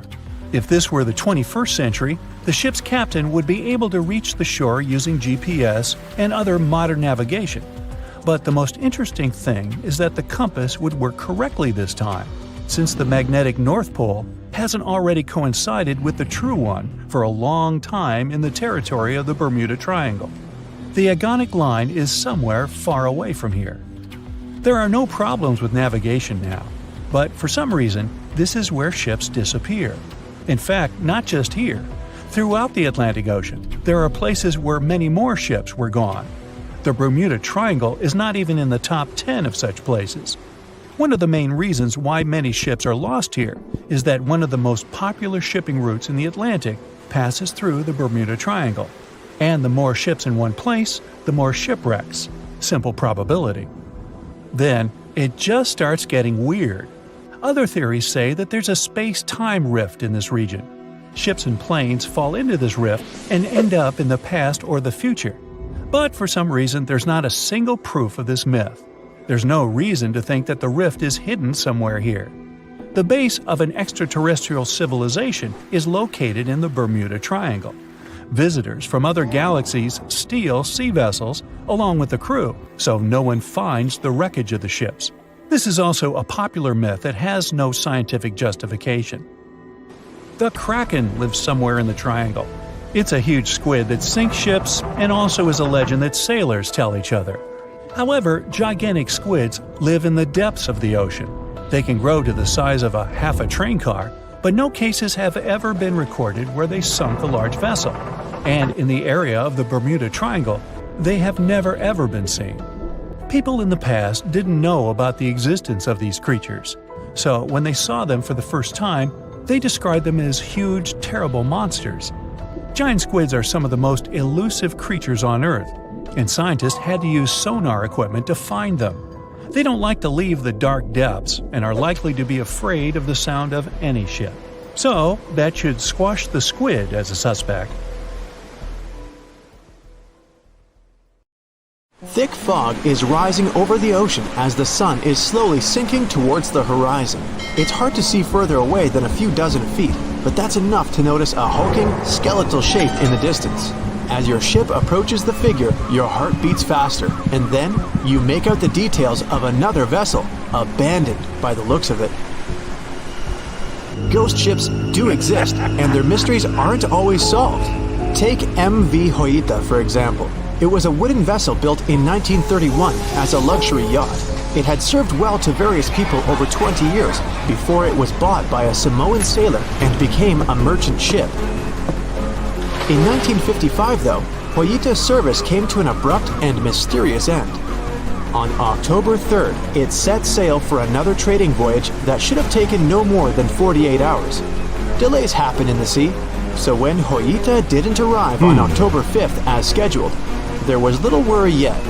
But then it failed to come on the following day too. There was no distress signal or any other sign of Hoita's presence anywhere between its departure and arrival points. A search and rescue party was dispatched to find the ship, and for 6 days they were scouting the area of nearly 100,000 square miles. On October 12th, the mission returned to the base empty-handed. Hoyita vanished without a trace. It was only a month later that another merchant ship, Tuvalu, noticed the missing vessel far away from its route, drifting in the open sea and listing heavily. The sailors boarded the ship and found that all of its crew and passengers, 25 people total, were missing, along with all the cargo the vessel had been carrying. The radio was tuned to the International Distress Channel, meaning that the crew had been trying to ask for help, but they couldn't reach anyone because the radio cable had been damaged, limiting the range to 2 miles. The lifeboats were missing as well, indicating that people on board must have left the ship. Unfortunately, they seemed to have taken the logbook with them, leaving the rescue team clueless as to what had happened. Even today, the mystery of MV Hoyita hasn't been solved yet. No one knows where the crew and passengers had gone and what had caused them to leave. SV Carol A. Deering wasn't a ghost ship in the usual sense of the word. There are no sightings of it in the open sea. Instead, it was found on the shore, but the circumstances of it running aground are a puzzle shrouded in mystery. Carol A. Deering was built in 1919 in Maine, and it was a large vessel made for commercial voyages. Unfortunately, despite its large cost of construction, it had only served for a year before its last trip.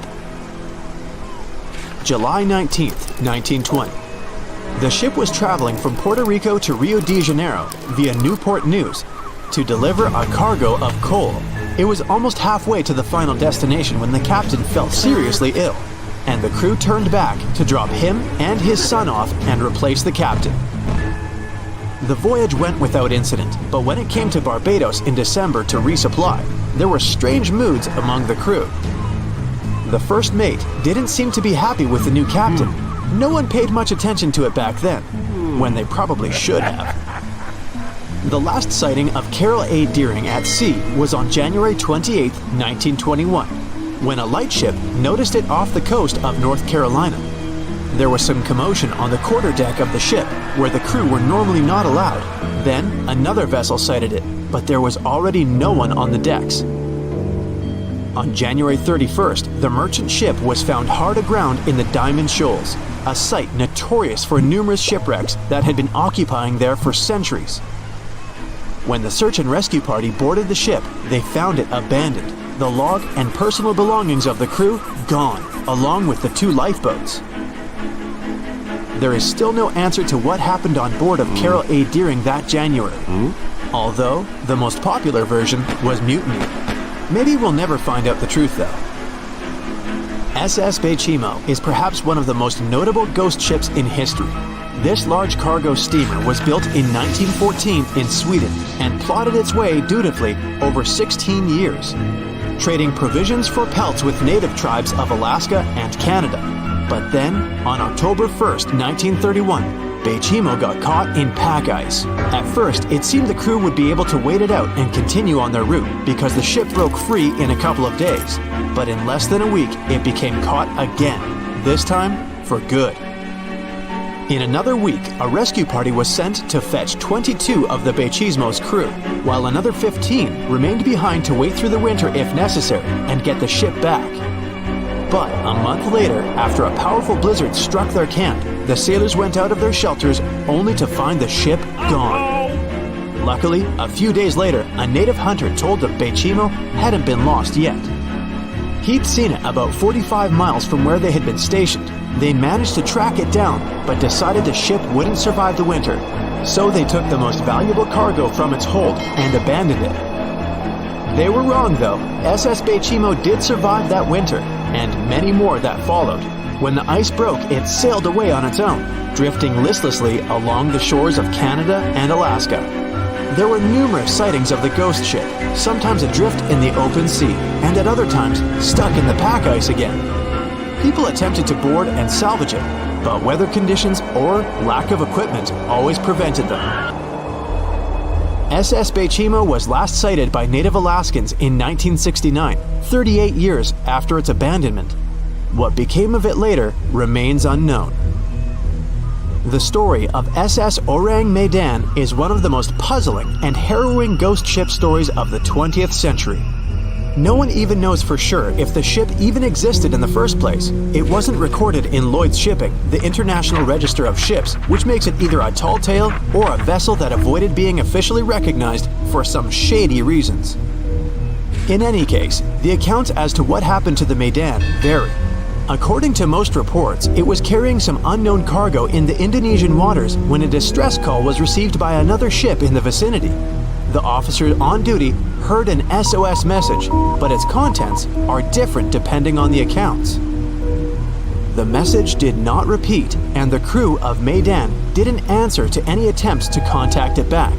The ship that received the distress call hurried to the rescue, but they only reached the vessel the following day, when it was already drifting and slightly listing. When the rescuers boarded the ship, they found that none of the crew had survived. However, one lifeboat was missing, which implied that there was at least one crew member who managed to escape. What happened to the rest of the people on board remains a mystery to this day. Still, there are no hard facts about this story, so we might never find out whether SS Orang Medan was actually a ship and not a thing of fiction. SV Zabrina was a 3-mast sailing barge built in 1873 for river trade ships in South America. She served for well over 4 decades, proving to be a sturdy and reliable ship. It was later transferred to Europe, where it continued serving its purpose well. But then, in October 1917, Zabrina set sail on a regular voyage only to be found ashore several days later. Mysteriously, although the ship was perfectly intact, the entire crew of 5 and the captain were gone. There is no direct evidence or hard facts as to what really happened that day. The most convincing theory is that the crew were washed away from the deck because of an underwater explosion. And then the ship sailed ahead without them, but the truth, as always, remains unknown. The year was 1854, and the SS Arctic, the fastest passenger liner of its time, set out to cross the Atlantic. As it sailed through the misty veil, it slowly disappeared into the unknown. The Collins Line, an American shipping company, was started in 1818 and only began seriously trading in the transatlantic by 1835. Its steamships crossed the Atlantic from Liverpool to New York within just 10 days. Doesn't sound like a great speed today, I know, but back then, the same thing took other ships several weeks. Light on the water with their wooden hulls, powering through with a strong steam engine, those steamships were the favorite choice for many high-profile people. What could go wrong with such an advanced ship, they thought. This reminds me of some other ship everyone believed to be unsinkable. But anyway, back to the Collins Line. It grew to be a serious contender on transatlantic routes, with only one other competitor, the Cunard's Line. It was a British company also aiming to be the main force through the Arctic Passage. In 1835, the company received a new ship that traveled to Liverpool and came back to New York with the largest cargo ever at that time. From then, the Collins Line was steadily growing. It seemed like there would only be future successes for it. Unfortunately, their lavish ships became costly to run with the amount of coal used. Massive power along with weak wooden hulls meant they needed many repairs after each voyage. So, every trip ended up being expensive. But since the ships were safe and had a great reputation, people were willing to pay the price, and the company was definitely not in crisis. They had achieved something no one had managed to do before them. Like I told you, their ships crossed the Atlantic in a whopping 10 days, and Edward Collins, the owner, was very determined to maintain the pace. Their 5 ships easily outran the Cunard's Line of only 3. With this great praise, it provided more attention. Though the Cunard's ships were slower with their iron hulls, they believed there was still profit, regardless of how slowly they sailed. Among Collins' ships, the Arctic, the third of them to be launched, was the largest, reaching 284 feet long, with 2 side-lever steam engines, each with 1,000 horsepower. The paddle wheels made 16 revolutions a minute when at full speed. At the time of its launch, the press called it the most stupendous vessel ever constructed in the United States. But glamour and fame couldn't avoid what would come next. On the 27th of September, the Arctic was on its journey from Liverpool to New York, continuing a speed pace through the thick fog. It's possible that by that moment, after 4 years of record-breaking trips, the crew became overconfident with their sailing and the ship. Going only 50 miles from Newfoundland, they carelessly continued through the fog with no radio contact, sonar, or any other form of identifying objects, equipped only with Morse code. A smaller ship, the SS Vesta, which operated as a fishing vessel, often worked around Newfoundland. It was passing through the same path as the Arctic and crashed into its side.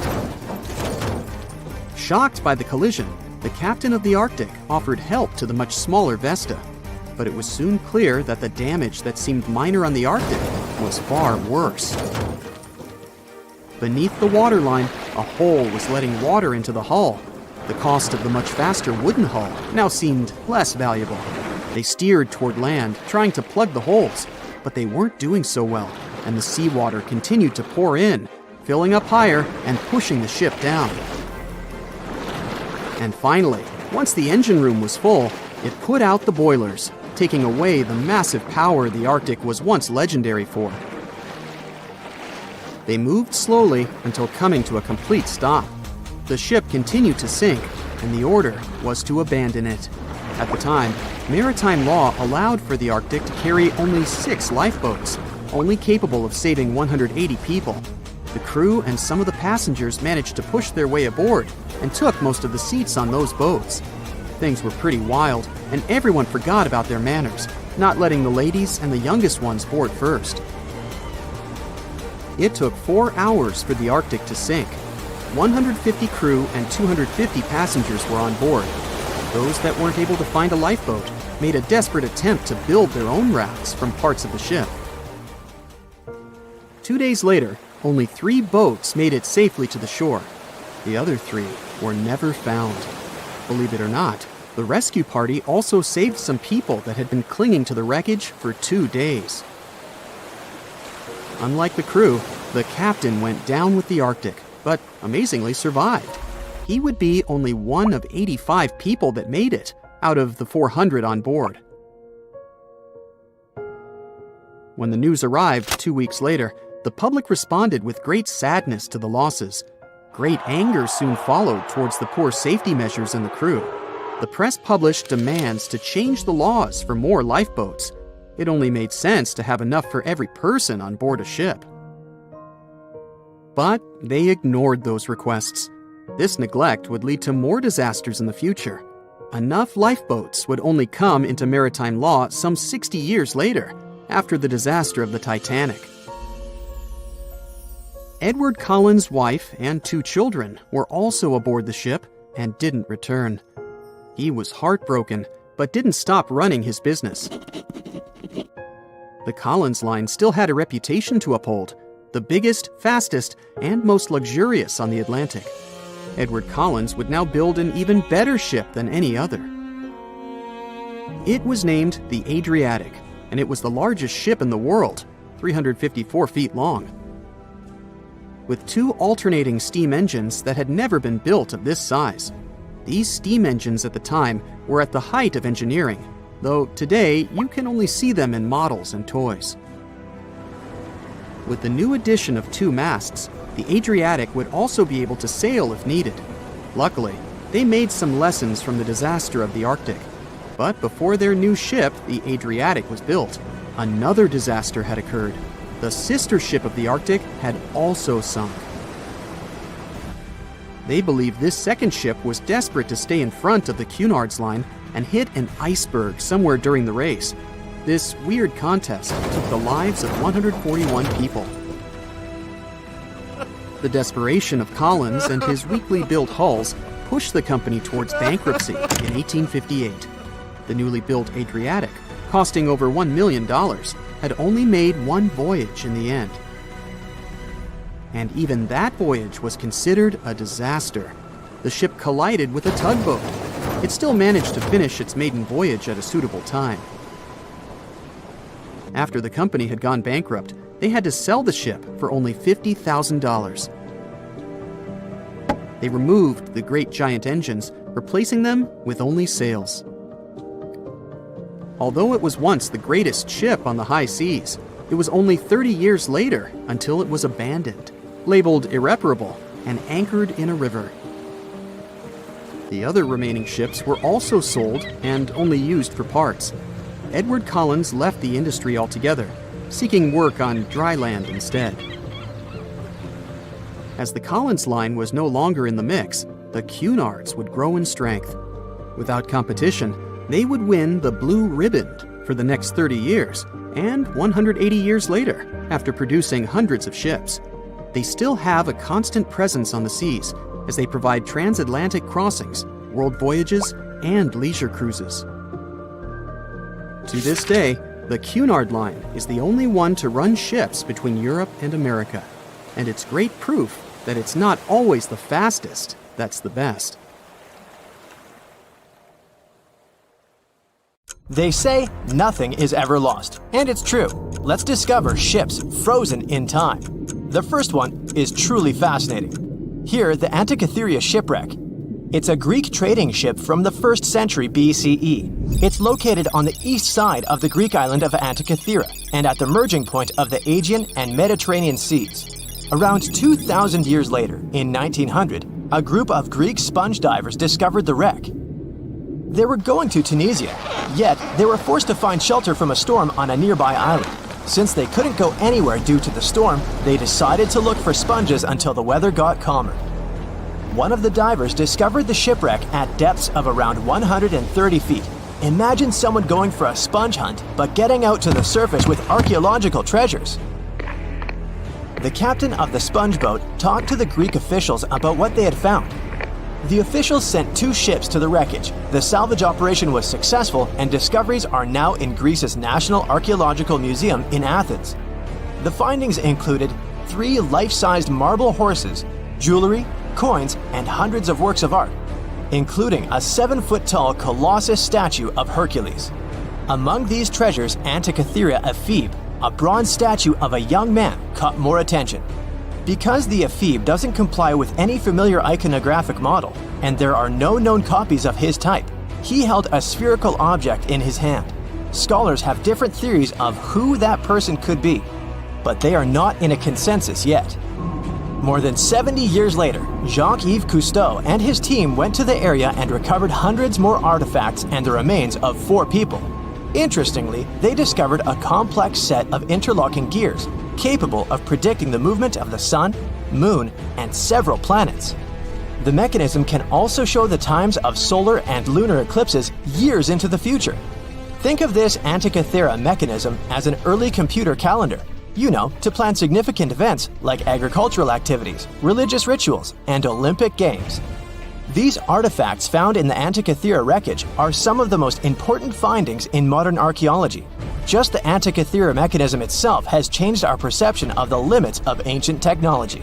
The mechanism has a sophisticated design and was made over 1,000 years ago. After all these amazing discoveries, experts believe that the wreckage site has remained largely unexplored and is mostly because of its location and the landscape of the seafloor on which the ship rests. The wreck is too deep for scuba divers but too shallow to use something like a submersible. A survey made on the seafloor in 2012 showed evidence of a second wreck about 800 feet to the south.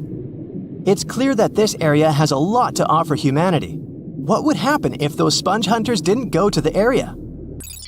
Scientists found a shipwreck in Antarctica at the bottom of the Weddell Sea 107 years after it sank. The name of the ship was Endurance, and it was the lost vessel of Antarctic explorer Sir Ernest Shackleton. Scientists who laid eyes on it decades later say it is among the greatest undiscovered shipwrecks ever. That is why they filmed the whole discovery. The video shows the remains of the Endurance and proves it is still in remarkable condition. It has been sitting in 10,000 feet of water for over a century, yet it looks like it sank very recently. So the story goes like this. The ship was crushed by ice and sank in 1915. Shackleton and his crewmates had to escape by themselves in small lifeboats. From then on, it was all about survival. Shackleton imagined to get his crew to safety. Then, the ship sank. Yes, this is a pretty impressive story. But why did scientists prize this ship? Firstly, Shackleton's Imperial Trans-Antarctic expedition sailed to make the first land crossing of Antarctica. Yes, the crew was trapped in ice, but the intention was important. Secondly, it's about the challenge itself of finding the shipwreck. The Weddell Sea is almost always covered in thick sea ice. You know, the same ice that made the Endurance sink. Getting near the presumed sinking location is super hard, let alone being able to conduct research. Experts of the modern expedition team foresaw the time when the lowest extent of Antarctic sea ice would come using satellite images. They realized that the weather was in their favor to start an expedition. Dr. John Shears said that they have successfully completed the world's most difficult shipwreck search, fighting against constantly shifting sea ice, blizzards, and temperatures decreasing to negative 0.4 degrees Fahrenheit. Yeesh, I can't imagine the worst conditions in Antarctica if these conditions are in their favor. Lastly, look at this. It's timbers. They're very much intact. Plus, you can read the ship's name. It's still visible. Marine archaeologist Menson Bound says that this is the finest wooden shipwreck he has ever discovered. He has 50 years of career experience, so I believe the guy. So how come the wood is not rotten? Dr. Michelle Taylor, a deep-sea polar biologist, said that there has been little wood deterioration because the wood-munching animals are not in this forest-free region of Antarctica. Workers of a coal mine in East Serbia discovered 3 shipwrecks that had been there for at least 1,300 years. The largest shipwreck is an ancient Roman fleet. It's around 50 feet long with a flat bottom. It's estimated that the ship could carry a crew of 30 to 35 people. Looking at its hull, you can see the marks of repairs. Wow, this one had a lengthy career. You know, it gives us insight into more than 1,000 years ago. The 2 smaller vessels, on the other hand, match descriptions of boats used by Slavic groups to attack the Roman frontier. These 2 have been discovered under mud and clay in an ancient riverbed. Apparently, in those times, there was a Roman base in a place called Viminacium City. Interestingly, Viminacium was a provincial capital with an estimated 40,000 inhabitants in the 4th century CE. For comparison, it was even larger than Pompeii. The Kostelach coal mine is a center of hidden gems. Archaeologists had found evidence of ancient human and animal activity here before. For instance, in 2012, experts found bones of at least 5 woolly mammoths, which went extinct about 10,000 years ago. Canadian archaeologists found a ship 150 years after it went missing in the Canadian Arctic waters. This merchant ship is called HMS Investigator. It was purchased in 1848 to search for the explorer Sir John Franklin's ship that got lost in the Northwest Passage expedition. So, HMS Investigator left Britain in 1850 for this rescue operation. The expedition crew, captained by Robert McClure, sailed the Investigator into the water. He realized that he was in the final leg of the Northwest Passage, the sea route across North America. But before he could sail into the Beaufort Sea, the 122-ton ship itself got stuck in the thick ice. The crew spent the winter over the Prince of Wales Strait. The following summer, McClure tried again to sail to the end of the passage, but the ice blocked his way once more. Here, too, the crew was forced to leave the ship. He steered the crew into the Bay of Mercy. There, they were to remain until 1853 when the crew of the HMS Resolute rescued them. Imagine a crew of 60 people who had to spend 3 winters in the Arctic without even knowing if they would survive. Later on, the ship was found sitting upright in about 36 feet of water. It was in very good condition. Arctic water has prevented the outer deck of the vessel from deteriorating quickly. The outline of the ship and its timber can be clearly seen. Plus, archaeologists have uncovered artifacts on land left by the sailors. They had unloaded everything before abandoning the Investigator. 3 sailor graves and 1 British naval shipwreck had also been discovered in the area. I wonder what else they could find there. Wow, it's the only place where 1 minute you're learning 17 natural ways how to get rid of houseflies, and the next, you're taking an epic journey straight into a black hole. More than 10 billion with a B views in total. That's 47 billion minutes watched, or more than 70,000 years. That's all the way back to the Ice Age. No, I wasn't around then. 40,000 videos, hundreds of topics, and most importantly you, a whole 44 million of you. Our viewers. We could populate an entire country if we wanted to. We'd like to continue helping you learn and giving you useful skill improvement tips. Got a thirst for knowledge?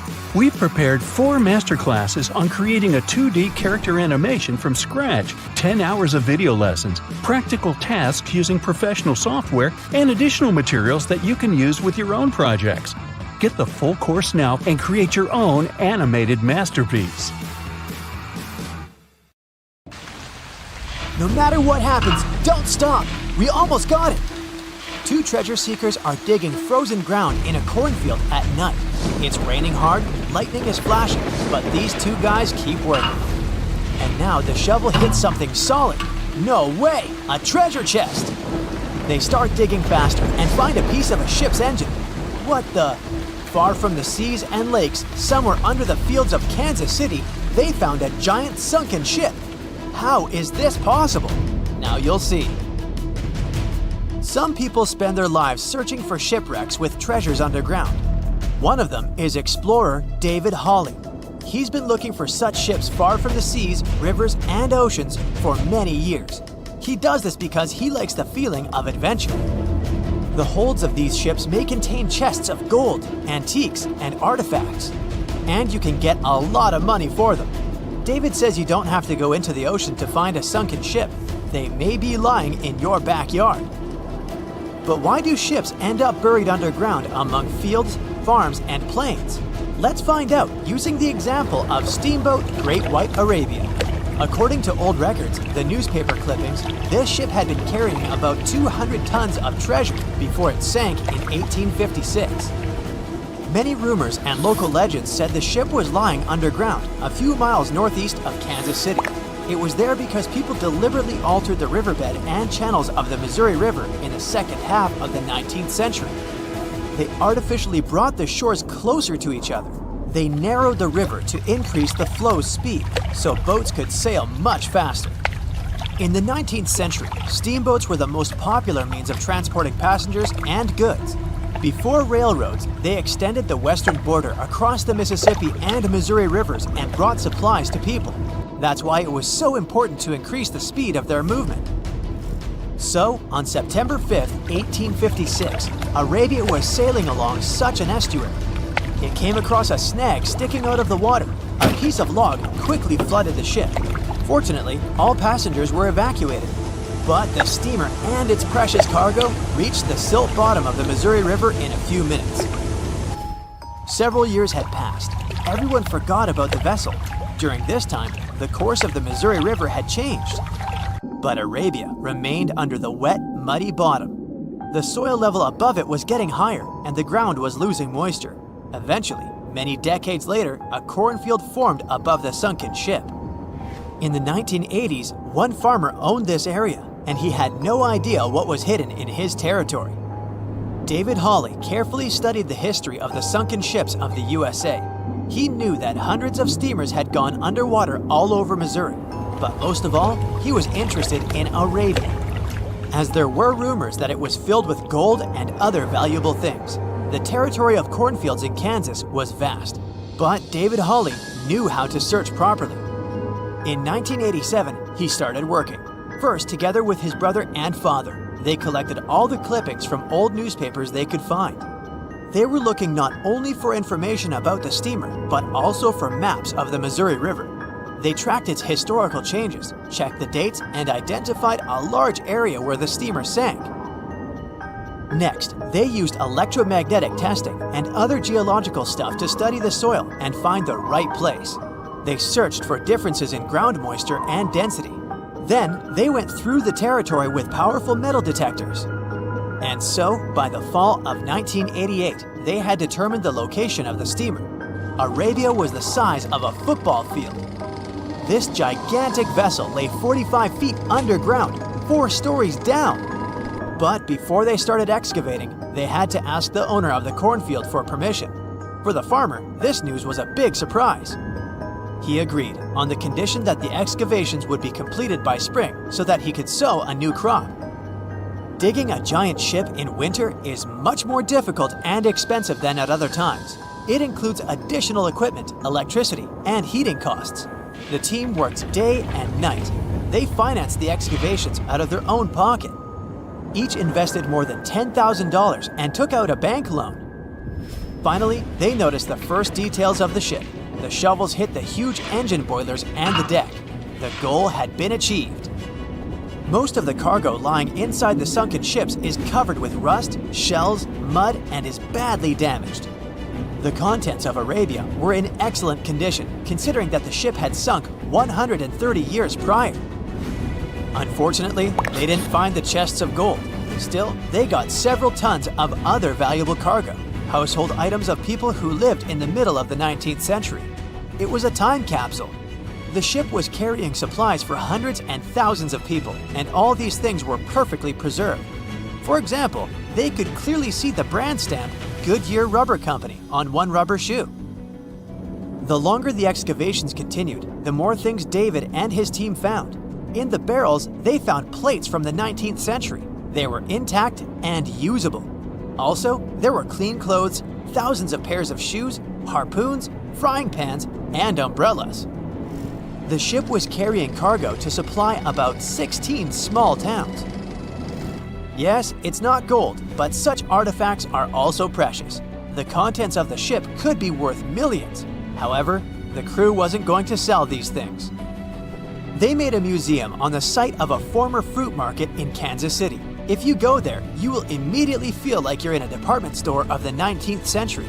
There are thousands of items in good condition. Even the matches here are dry enough to light up. It took David many years to present the entire collection from the steamship. He values each of the items and doesn't want to sell them. Anyone can come here, pay for a ticket, and find themselves in the past. Who knows, maybe there's an old ship hidden in your backyard too. Geologists found an older vessel in the hot desert of Namibia in 2008. This ship sailed back in the days when pirates scared sailors on the seas, and now it's inside a dried-up lagoon. The ship sailed from Lisbon in 1533 and disappeared with the crew near a small diamond mining town. After almost 500 years, the hull had been badly damaged. Only the carcass of the ship remained, but the treasure hidden inside the vessel stayed intact. They carefully studied the boat for a long time, trying not to ruin anything. And then, 5 days later, they found a big old chest in the hold. Carefully opening it, they found gold coins there. Thus, the cost of the ship was estimated at about $10 million. The exact cause of the shipwreck is unknown, but experts believe the ship was destroyed by heavy cargo and bad weather. It went to the bottom of a lagoon that later became a desert. Some find an airplane in their backyard, others discover a ship, and one man found a passage to an ancient secret city in his house. This happened in Turkey in 1963. The owners of the building decided to make repairs. He went to his basement and knocked down the wall to turn this place into a living room. And so, behind one wall, he found a tunnel leading underground.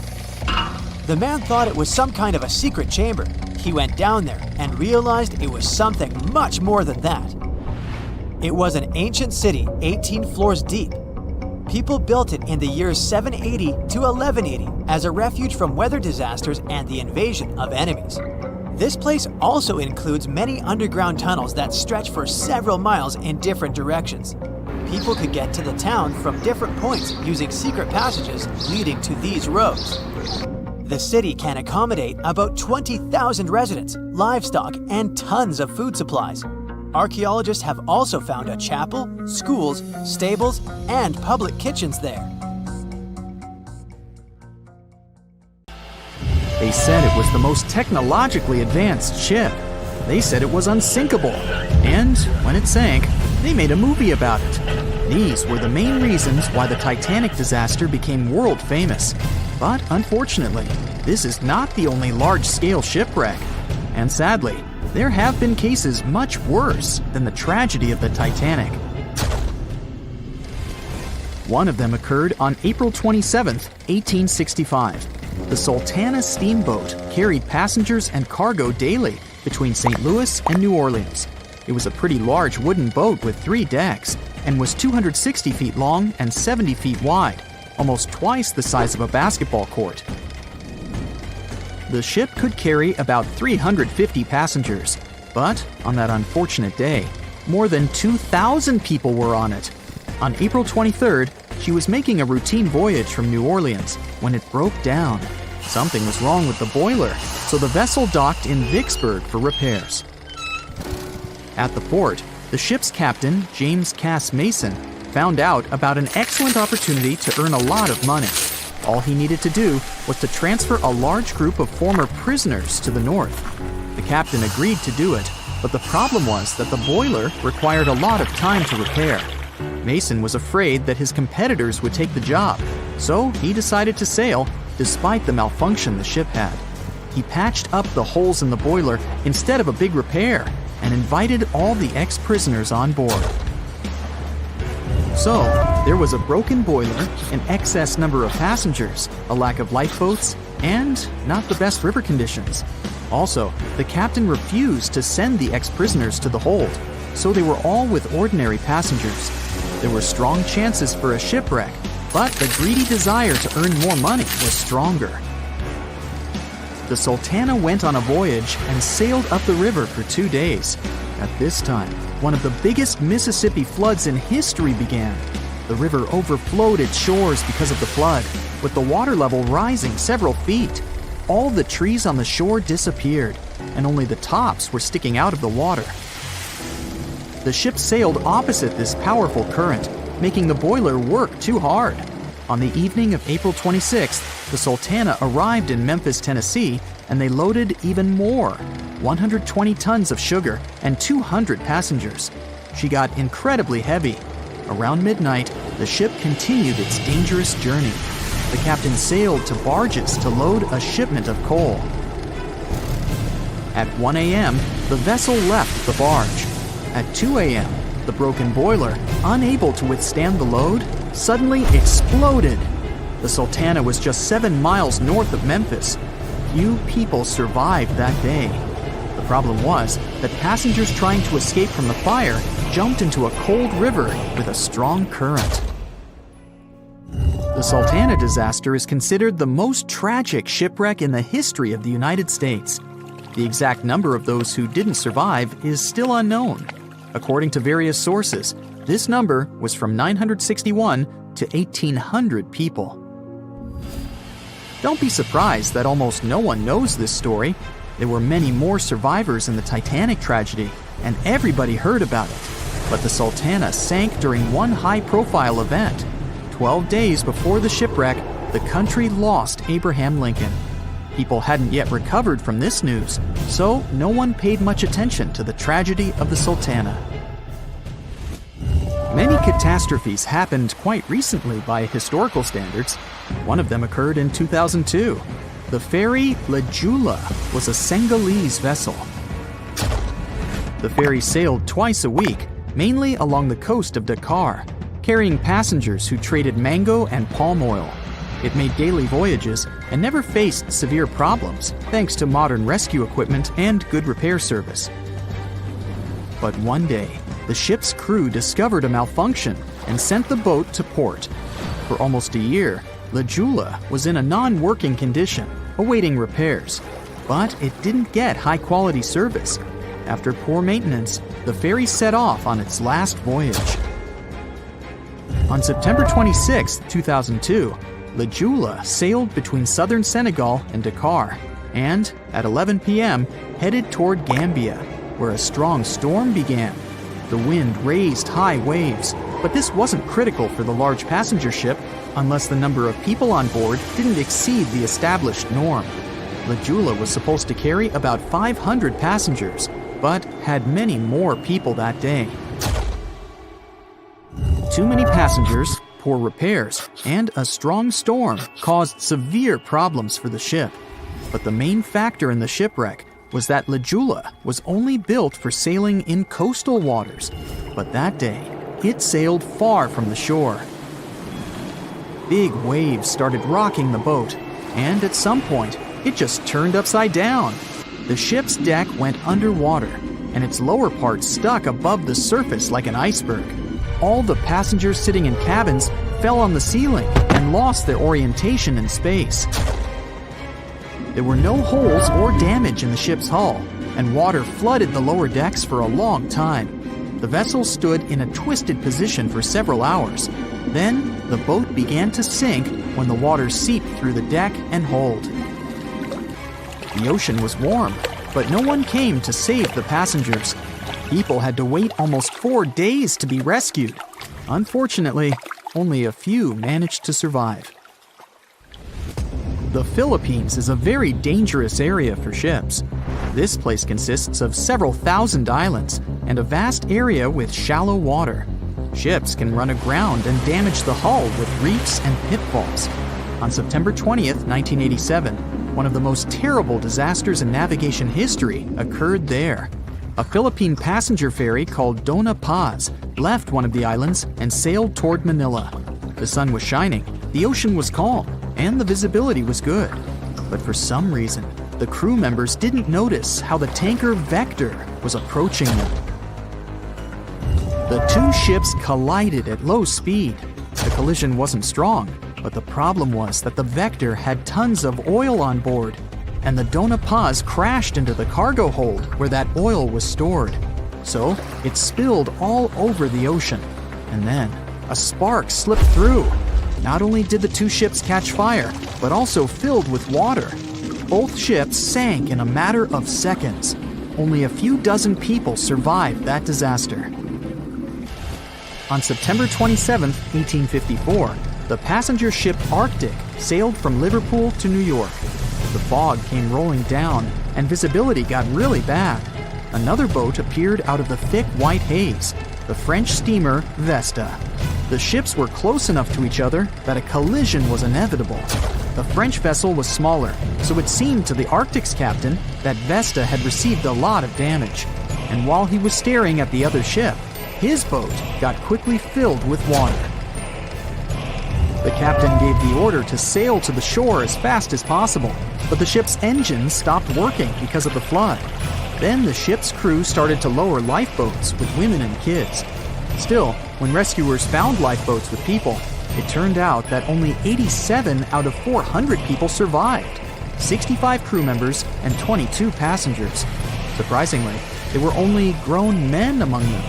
The ship's captain survived by clinging to the wreckage. All newspapers wrote about this story as one of the most terrible and shameful tragedies in navigation history. The survivors were criticized because they didn't save women and kids, and the crew members were accused of violating the law, since the safety of passengers should be higher than the safety of sailors. But despite this, none of them were brought to responsibility. Unfortunately, shipwrecks still occur to this day, but fortunately, there are fewer of them than before, thanks to modern navigation systems and radar.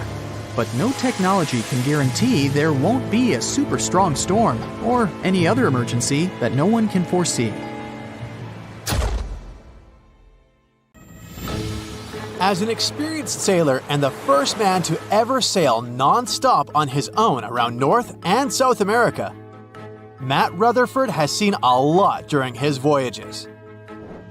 But what he saw in 2013 while sailing through the waters of the Atlantic with his colleague surely stands out. Some 800 miles off the coast of Bermuda, not far away from the famous Bermuda Triangle, they noticed a boat that seemed to be moving by itself. The sails weren't up and the motor wasn't running.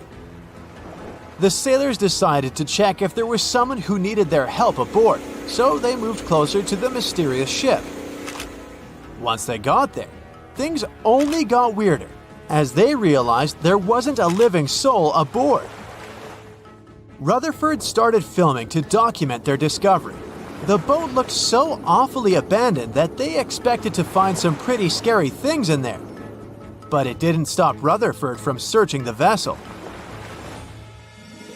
The boat, which turned out to be named Wolfhound, looked like an upscale one, probably costing hundreds of thousands of dollars. It was pretty weird to find it floating by itself in the middle of the ocean. It seemed like whoever abandoned it was leaving in a rush.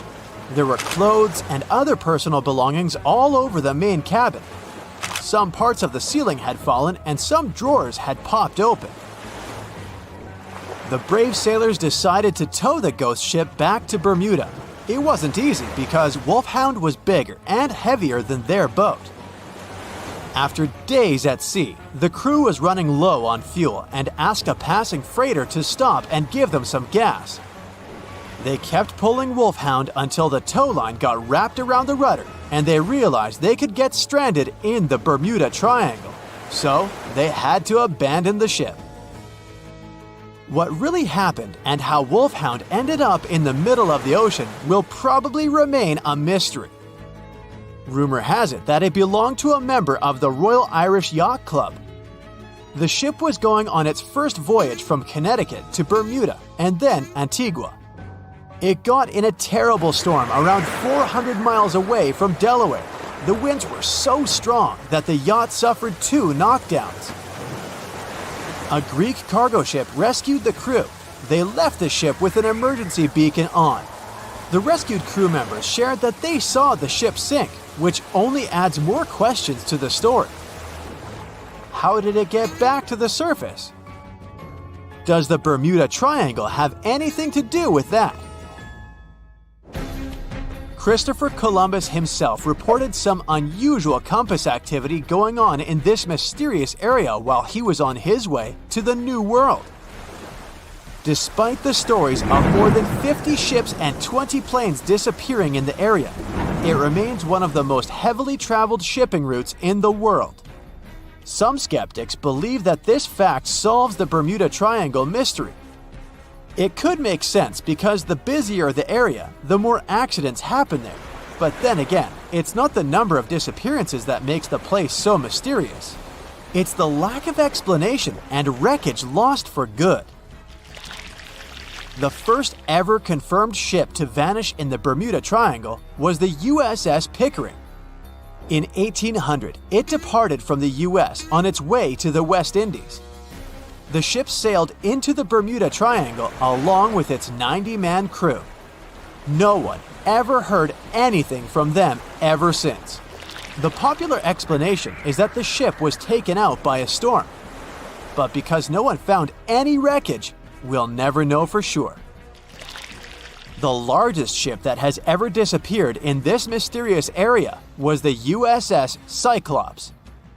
In March 1918, carrying a crew of 306 people, the USS Cyclops left Barbados and headed home to Baltimore.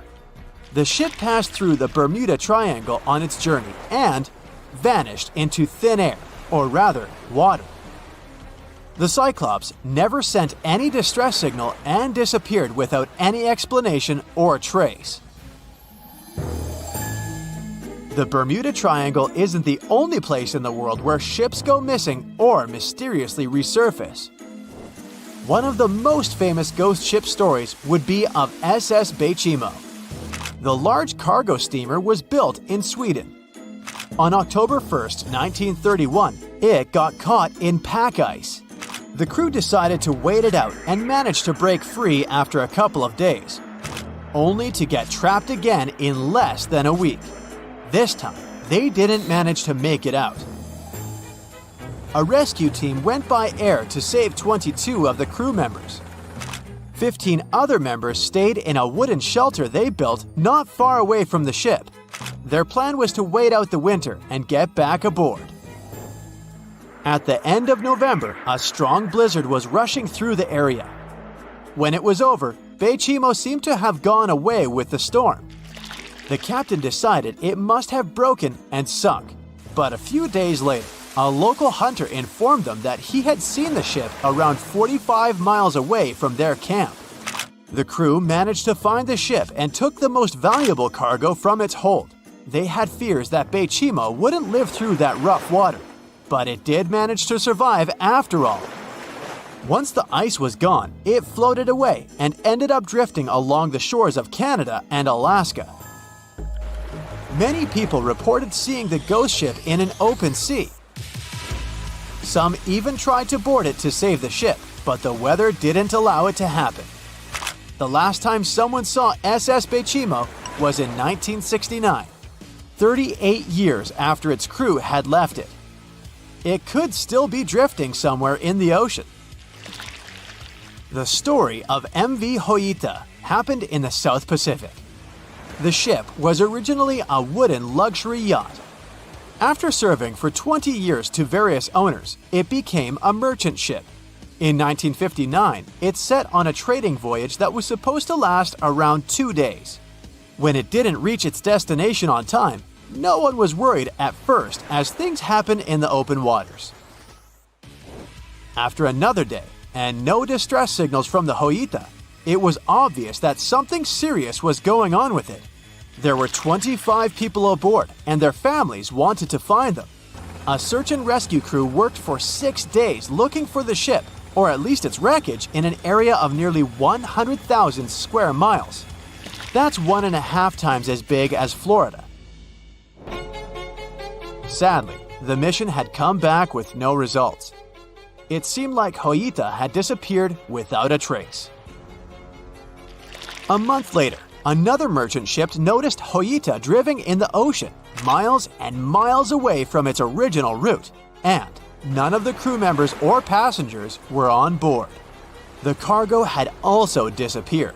The lifeboats were also gone, so the people must have escaped the ship hoping to save themselves. It turned out that the crew had been trying to get help as they tuned the radio to the International Distress Channel. But the damaged cable didn't let them send the signal any further than 2 miles. It also looked like when they were leaving the ship, the crew took the logbook with them, and we still don't know what exactly happened to Hoita. Family members of those who were on board are still looking for answers. One professor claims it must have been a corroded pipe that leaked and flooded the vessel, but we'll most likely never know for sure. In the Pacific Ocean, near Japan, there is an area nicknamed the Devil's Sea. It's believed to be one of the 12 vile vortices around the Earth. Some people claim that vile vortices have weird things going on in them because the pull of the planet's electromagnetic waves is stronger there than anywhere else. The most famous ship that disappeared in the area was a fishery patrol vessel in 1952. The ship went there to investigate the vessels that went missing previously and disappeared along with 31 crew members. Scientists who don't believe it was a mysterious disappearance blame the underwater volcano eruption for what happened. The movie Jaws came out in 1975, and since then, people have been terrified of sharks. Some people fear seeing a great white's head come out of their showers, not to mention the fear of running into one at your local pool. Of course, none of this is actually possible, but some other scary shark stuff is. Like, yes, sharks can attack boats. They probably won't sink one. It depends on the size of the shark and the size of the boat. Today, we're diving deep into the facts and myths about the sea's biggest predator. It was the year 1953. On a typical July morning, 2 fishers set out on their daily lobster harvest. They took their white-hulled dory out to sea off the coast of Cape Breton Island in Nova Scotia, Canada. Since it was the lobster season, the sea was dotted with several dories spread out across the water. But that day, something strange happened. As soon as they put the dory at sea, they noticed a large dorsal fin chasing after their boat. They were surprised to see that the shark would follow their boat's every move. For an entire week, they took out their white dory from the harbor, and the shark followed them around. Until one morning, as the men were alone at sea, the shark charged at full speed at the boat and smashed a 7-inch hole in its bottom. The boat turned over, and both men fell into the water. The shark didn't come after the men, though. Instead, it swam away and disappeared for good. To clarify, a dory is a small, fragile boat usually measuring 16 to 23 feet long. So how long did that shark need to be in order to sink it? Well, as soon as the boat was retrieved from the ocean, researchers found something interesting. One of the shark's teeth was found stuck in the hull. According to Harvard experts that analyzed the tooth, it most certainly belonged to a 12-foot white shark that weighed around 1,200 pounds. One thing intrigues scientists a whole lot. The great white didn't seem to be interested in the man aboard, but rather in the boat itself. The question is, why? Some people suppose that this great white followed the dory around because it was white, and the animal probably thought it was some big white mammal. It's not the first boat a shark has attacked. You see, sharks don't attempt to sink boats because they're mean and evil. Rather, it's due to murky waters and hard materials that make them mistake inanimate objects for their usual lunch menu. But that's not what we've learned from popular culture. In Jaws, the protagonist shark managed to poke several holes in the orca as it rammed the boat. The orca was a Nova Scotia-style fishing boat made out of wood planks. It wasn't a huge boat, so it seemed plausible that a great white could ram it. But, according to Mythbusters, that's very far from the truth. A great white swimming at its maximum speed wouldn't be able to take down a medium-sized fishing vessel. The same goes for bigger boats. Some bull sharks or great whites can turn over smaller vessels though, like kayaks or small boats. If this happens, it's most likely because they think it's a sea mammal and nudge it before taking the first bite.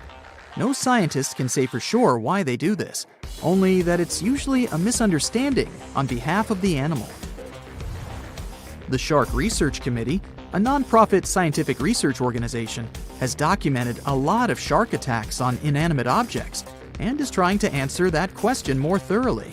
So far, they've observed several attacks on objects such as crab trap buoys and inflatable float bags. The website has also registered 2 famous attacks on boats. The first one happened in 1959, and a shark left a tooth on the hull of a boat. Researchers later identified it as belonging to a 12-foot great white. The report of the other attack, which happened in 1989, claims that a boat was circled by a great white before the animal swam at the vessel at full speed and hit the boat several times. Of course, those who suffer the most from shark attacks and encounters aren't boats, it's surfers. As far as we know, surfers look like giant wobbly seals from the shark's perspective. According to the Shark Research Committee, there have been 41 confirmed shark attacks on surfers on the west coast of North America over the course of the last century. So, should we be so afraid of sharks after all? Let's learn more about these magnificent sea creatures. Off the top of your head, how many shark species can you name? 4, 8, 10? Well, there are over 500 species of sharks swimming in the ocean. They vary from tiny specimens, about the size of a human hand, to up to 39-foot-long creatures. The largest species of shark are actually not great whites, but whale sharks. And even those are small compared to the great megalodon. This ancient creature that lived around 20 million years ago reached an unimaginable length of 60 feet. By comparison, that's the same as 2 to 3 buses placed one after another. I wouldn't swim in megalodon-infested waters even if you dared me, that's for sure. We know that sharks are very good hunters, but why is that so? Their bodies seem to have been strategically built for speed. Instead of having a bone skeleton, like us humans, sharks have a cartilage skeleton, which makes them much lighter and also super fast swimmers. Each species of shark hunts depending on its nutritional needs. So, shark species that grow to an average of 3 feet have a diet based on fish. The ones that grow bigger start feeding off of bigger sea animals, such as sea lions and seals. Throughout their lives, some species of shark can shed over 30,000 teeth. Unlike humans, who are born with a set number of teeth in their jaws, sharks have an apparently limitless supply. In their defense, they do lose teeth pretty easily, as they can easily get stuck in their prey, for example. They also have multiple rows of teeth.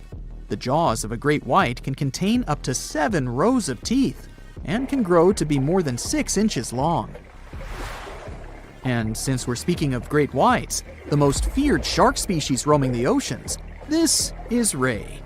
Ray is an adult white shark. He can swim up to 50 miles a day, so he needs a lot of fat in order to keep his body functioning. Funny thing about Ray, when he opens his jaws to hunt, his eyes roll back together with his head, so his sight is hindered when he's taking a bite.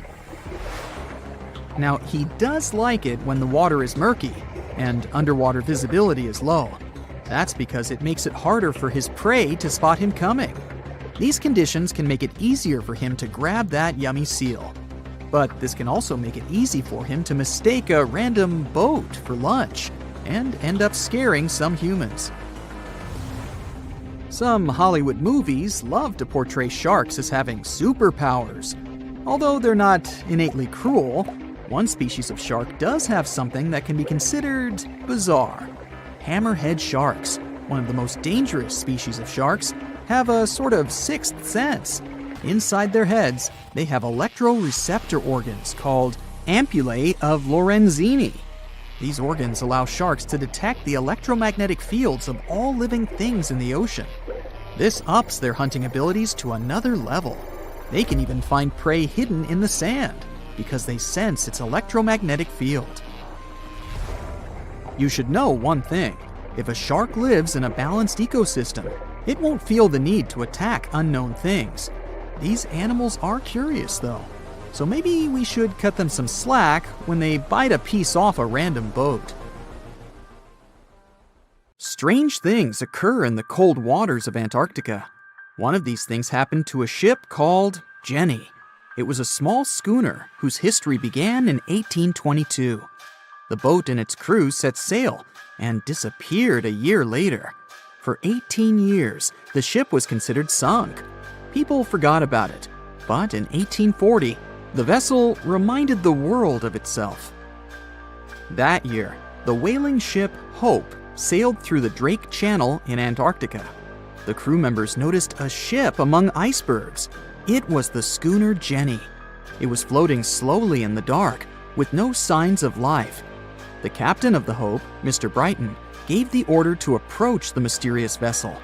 They thought it was some creepy ghost ship, but as they came closer, they noticed crew members on the deck. The sailors of the Hope called out to them, but received no answer. This time, it became clear that something terrible had happened to the Jenny. When Brighton boarded, he realized that the Jenny crew members weren't missing. They were here. Frozen people stood like statues. Brighton went down to the lower deck and found the captain. He was sitting frozen at the table, holding a pen. Brighton looked at the logbook. The last record was made on May 4th, 1823. The captain wrote that he was the only living member of the crew. They spent 71 days without food. It seemed that the ship got lost in the sea because its captain went off course or sailed into an iceberg, but no one knew for sure. After that, nobody ever saw the Jenny again. According to rumors, the crew of the Hope abandoned the frozen ship and left it to drift in the cold waters. According to other rumors, this whole story is fiction. The story of the Jenny was described in a German magazine in the middle of the 19th century. Still, there was no further evidence of the ship's existence. Already in our time, Cambridge University decided to explore the case of the Jenny. The researchers discovered that one of the crew members of the Hope, who didn't disclose his name, told someone the legend of the frozen ship. Someone shared the story with another guy, and it was published in a German magazine called Globus. And that's all. There was no other evidence. One of the most famous ghost ships was the Mary Celeste, and there's no doubt about its existence. The history of this vessel was documented in court. People wrote about it in newspapers, but the most exciting thing is that the ship continued to be used even after 10 people disappeared from its deck. The history of the Mary Celeste began in Canada in 1861. When it was first built, The ship was called the Amazon. It changed captains several times, and it also hit some rocks. The boat was sold, bought, then sold again, repaired, and sailed under the name Mary Celeste. In 1872, it had a new captain, Benjamin Briggs. He was a decent, brave man with a lot of experience in navigation. He had a beloved wife, a daughter, and a son. When he went on his last voyage, he took his wife and daughter with him, and his son stayed in America. In November of 1872, the Mary Celeste sailed from the port in New York with 10 people on board and disappeared. 8 days later, another ship, the Dei Gratia, also left New York and followed the same route. Dei Gratia's captain, David Morehouse, noticed the Mary Celeste and immediately realized something was wrong. The ship was moving too freely, as if no one was controlling it. The captain tried to contact the crew members, but no one answered him. Then, together with other sailors, he climbed aboard the Mary Celeste. The ship was in good condition. There was no damage. The hold was slightly filled with water, but it could be easily pumped out. Everything seemed fine, but one lifeboat was missing. The crew members' valuables were in their cabins. The cargo was in the hold. The supplies of water and food were untouched. Judging by the records in the logbook, the ship was caught in a storm, but it was not too strong. Other ships also sailed through this storm, but nothing bad happened to them. The last record was dated November 25th, and it claimed that everything was fine. The sails of the Mary Celeste were slightly damaged, but perhaps it happened after the crew had disappeared. The whole ship was in excellent condition, but what made the people leave it? Part of the crew of the Dei Gratia stayed on board the Mary Celeste to bring it to dry land. Everything went well. They delivered the ship to the closest port. Next, the captain of the Dei Gratia appeared before the court and told about what had happened. However, the prosecutor and the judge didn't want to believe in the story of the Mary Celeste. They were sure the captain got rid of the ship's crew to get money for its cargo. According to the maritime laws of that time, if you found a ghost ship with valuable cargo, then a substantial part of this cargo belonged to you. So, many people thought that David Morehouse decided to earn some money. This version seemed to be more valid than the one about the mysterious disappearance of 10 people. Fortunately, no one accused the captain of committing a crime. They thanked him for his service and gave him a monetary reward. However, his reputation was damaged, which greatly affected his career, as many believed he attacked the crew of the Mary Celeste. But even after this terrible case, trial, and investigation, the story was not over. The Mary Celeste was still an expensive and efficient vessel. It sailed several times, but then one captain crashed it into the reefs to get insurance. The court revealed this deception and accused the captain of intentional property damage. The story of the Mary Celeste became famous all over the world. People began to build their theories, realistic and not.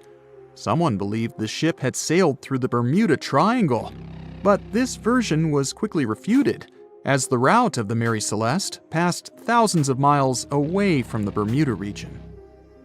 Did the Kraken or another giant monster attack the ship? Nope. Since the boat was found in almost perfect condition, there were no signs of a struggle. One of the most popular versions was that the crew of the Mary Celeste stole some valuable cargo and sailed to Spain on the rescue boat. However, those who knew Captain Benjamin Briggs said he was a good, honest man. Besides, he had a son in New York, and Briggs would never leave him. A more thorough investigation revealed that a series of accidental circumstances could have caused the disappearance of the ship's crew. Before its last voyage, the vessel delivered coal. Perhaps the pump intended for pumping water got clogged with coal after that, and when the ship got into a storm, the hold filled with water and the pump broke. The captain couldn't understand the amount of water, because numerous barrels in the cargo hold blocked the view. Benjamin Briggs assumed it was dangerous to stay on the ship during a storm, so he evacuated with the passengers on a lifeboat. Perhaps they were close to land and decided to sail there, but the storm intensified and overturned the boat. Also, one record in the log journal said that the chronometer was faulty. It was a device that helped to determine your location at sea using longitude. Briggs got lost and didn't know which way to sail. The storm was strong, and he couldn't determine whether the ship would sink. Perhaps Briggs decided to leave the ship in a rescue boat when he saw the coast of the Azores. The uniqueness of this ghost ship case is that, unlike many others, you can investigate it yourself. There's a lot of information about the Mary Celeste on the internet. There are documentaries and research articles. Perhaps you'll be able to notice something that others haven't seen and solve the mystery of the disappearance of 10 people. At the beginning of the 20th century, somewhere off the coast of West Africa, a German steamship was leaving the port. Suddenly, the weather got worse, and the vessel entered a thick fog. The sailors ran aground on a sandbank close to the shore. Luckily, no one was hurt, and they were even able to save their precious cargo. But the ship was stuck in the sand for good. And it was not alone there. Nearly the entire length of the western coast of Namibia is called Skeleton Coast. If the name sounds scary, that's because it is. This 976-mile-long beach line is among the most dangerous places on Earth. The local Bushman tribes believe that their supreme deity made this land when it was angry. The Portuguese were the first Europeans to set foot in Namibia in the 15th century. And yep, they didn't like Skeleton Coast either. Portuguese explorers thought this land presented the gates to the underworld. This is the place where the Namib Desert meets the Atlantic Ocean. It might be dangerous, but it's actually beautiful. Plus, it's a UNESCO World Heritage Site. If Skeleton Coast had a PR manager, they would quit on the first day on the job. The area is not exactly tourist-friendly because of its geography and history. Beneath the sand and the waves, there is a secret ocean currently lurking for unsuspecting sailors. It's called Benguela Current. It flows towards the north along the coast of southern Africa. This part of the Atlantic is rich in marine life, but the current's land neighbor isn't that happy with the deal. This arid climate created the Namib Desert, one of the driest regions on Earth. And that marine life I just mentioned? It's sharks. 11 species of them to be exact. And yes, the great white decides to pop by once in a while. So far, we've got a desert landscape, strong currents, and sharks. Not a place for a beachside resort, definitely. But if someone ends up on Skeleton Coast, will they know they're in danger? Don't worry, they will. The beach is littered with wrecks of all sizes and shapes. If you remember that German ship I mentioned in the very beginning, its massive and rusted stern is now sticking out from the desert sand. There are some 500 wrecks in total scattered along the coast, and it's a mixed crowd, from Portuguese galleons centuries old to ships that ran ashore here in the 21st century. A modern fishing ship called Zela India managed to slip from its tow rope in 2008 and ended up on Skeleton Coast. Okay, it didn't escape on its own, it had some help from the elements. But it's better to be a tourist attraction on a beach than to be broken up for scrap. That's where the trawler was originally going, poor thing. Skeleton Coast's most famous inhabitant, to call it such a place, is the wreck of the Dunedin Star. The British cargo liner ran aground here in 1942. The massive rescue operation that followed reveals why it's so dangerous for sailors to end up here. The rescuers managed to save all of the crew and passengers, but at a heavy price. An aircraft and a tugboat were lost in the process. It took the last of the rescuers a full 2 months to return home to Cape Town. Why, you might wonder? One look at the map of the region reveals the reason. It's an endless sea of yellow, which is the sand. There are so few roads here, so Skeleton Coast is hard to reach by land. There are also legal obstacles. You need a special permit to drive into the area. But the skeletons in the name of the area don't only refer to ships, they also stand for animal bones. Most of these belong to whales and seals. Many animals have adapted to the area, so lions and hyenas roam the coastline in search of a meal.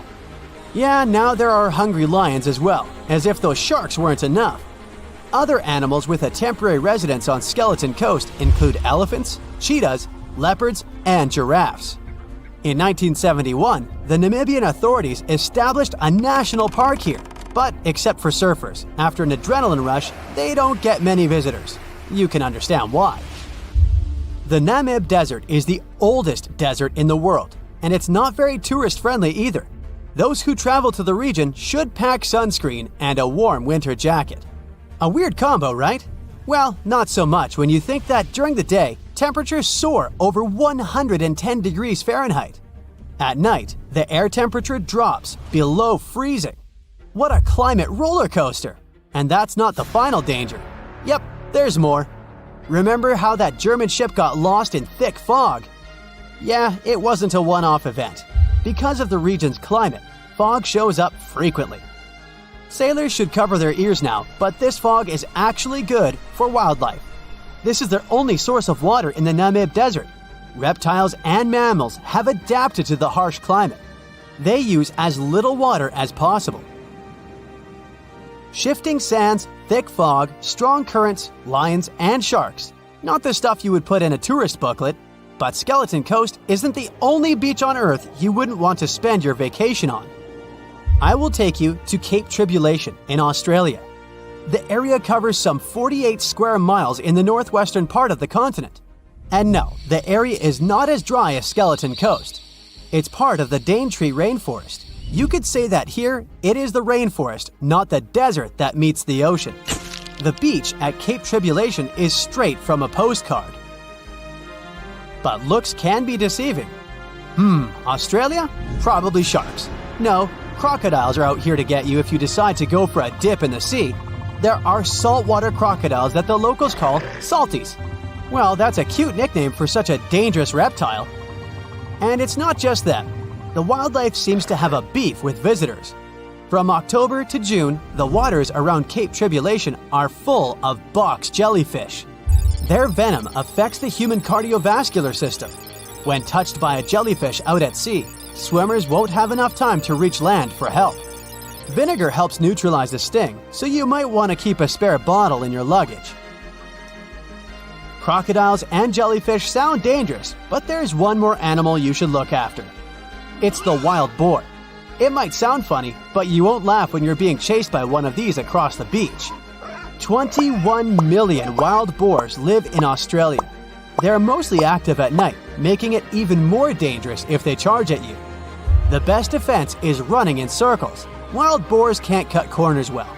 That's probably why we don't see many of them taking up careers as race drivers.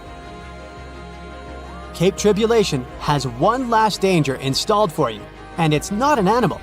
Out here, even the trees are plotting against visitors. The stinging tree got its name for a reason.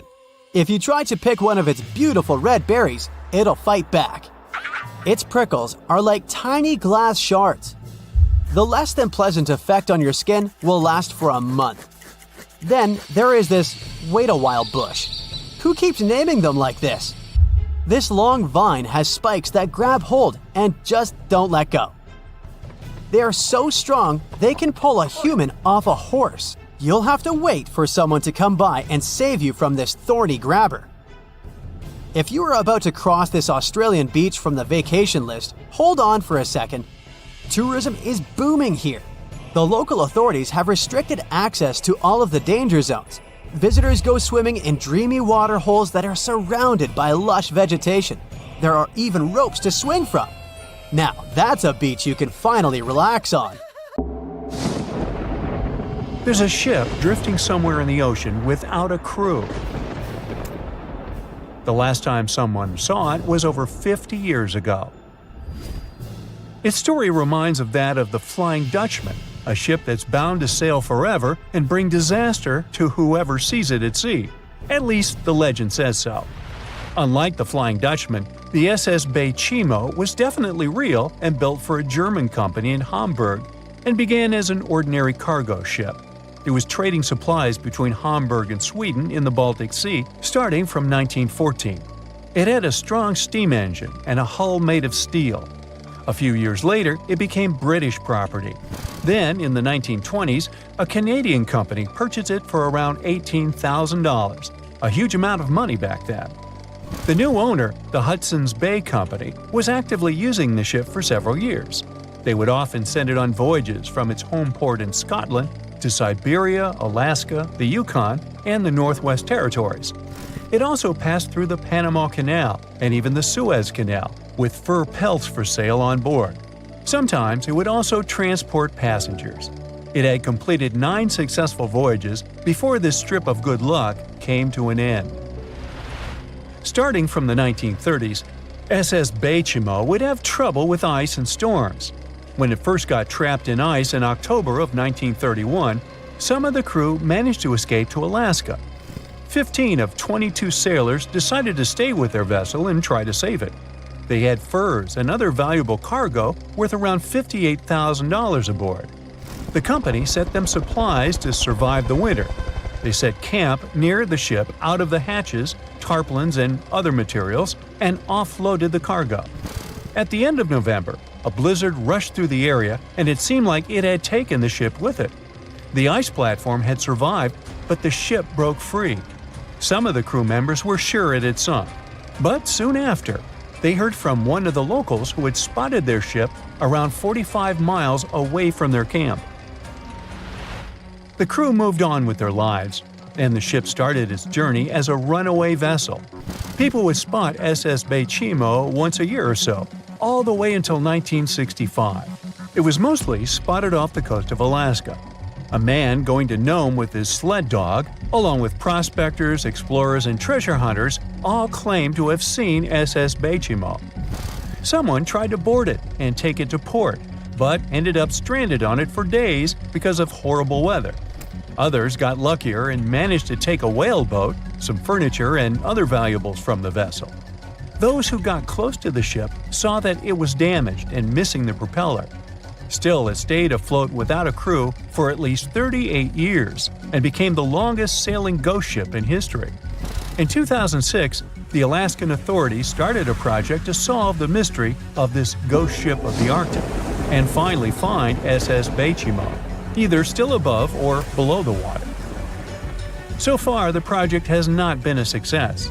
SS Bay Chimo remains one of the estimated 4,000 ships that have disappeared off Alaskan shores. If the legend of the 17th century isn't lying, this ghost ship could be sailing somewhere along the Flying Dutchman. It belonged to the Dutch East India Company.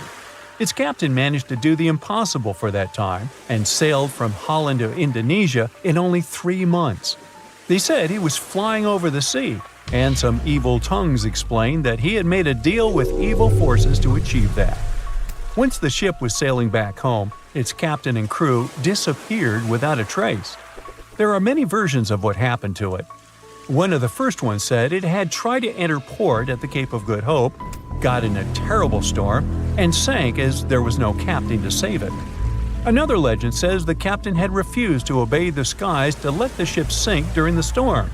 A scary life form then struck the boat and the crew, and it was condemned to forever wander without rest. Many sailors claim to have spotted the Wandering Dutchman. The Duke of York, who was to become King of England, mentioned having seen it in Australian waters. Right after spotting the ship, the man who saw it first fell from the top of the mast and didn't survive. There were more encounters with this legendary ship up to the middle of the 20th century. Ships would nearly collide with it as the Flying Dutchman jumped out of the blue. Scientists have a more logical explanation for this mystery: Fata Morgana, not to be confused with Hakuna Matata. Now, when you're out at sea on a hot day and the air is all wavy, it feels like when you look at the road on a scorching summer day. That's because of something called atmospheric refraction. When light passes through different layers of air with different temperatures and densities, it bends and twists. Sometimes, under certain conditions, This bending of light can create really bizarre optical illusions over the ocean, like sightings of the Flying Dutchman. The Fata Morgana phenomenon can make distant objects appear distorted, stretched, or even lifted above the horizon. So you can see a ship far away, but because of the way the light is bending, it will look like it's floating above the water or even disappearing and reappearing. A Fata Morgana is most commonly seen in polar regions, especially over large sheets of ice that have a uniform low temperature. But you can see it anywhere, even in deserts and over lakes on hot days. The first stories about ghost ships go all the way back to ancient Greek and Roman mythology. One of the most famous ghost ships in history is the Mary Celeste. This brigantine was traveling from New York City to Genoa and was fully stocked with provisions, but missing a crew when it was discovered in the Atlantic Ocean in 1872. The crew's personal belongings were also there, completely undisturbed. The final entry in their log was made 10 days earlier. We still don't know what happened to its crew, and the ship has inspired many spooky stories and legends. The Lady Lovibond was another legendary schooner that is believed to have been wrecked off the coast of Kent in the middle of the 18th century. The story tells that the ship's captain, Simon Reed, had just got married and took his bride on board for a celebratory cruise, despite the superstition that it could bring bad luck. They were on their way to Portugal when the first mate, who is also in love with the captain's new wife, went mad because of jealousy, attacked another crew member, and then took over the wheel and steered the ship straight into the dreaded Goodwin Sands. No one aboard survived, and the schooner is said to reappear as a ghost vessel every 50 years. In present times, many vessels become abandoned and turned into ghost ships intentionally. There are thousands of them floating in U.S. rivers, lakes, channels, and coastal waters. Some people lose their boats in storms and other extreme weather. Others have to abandon their boats because maintaining them can cost 10% of the boat's price. Plus, docking a vessel can add up to several $1,000s every year. Most boats have been made of fiberglass, so an owner can't just recycle them as scrap metal.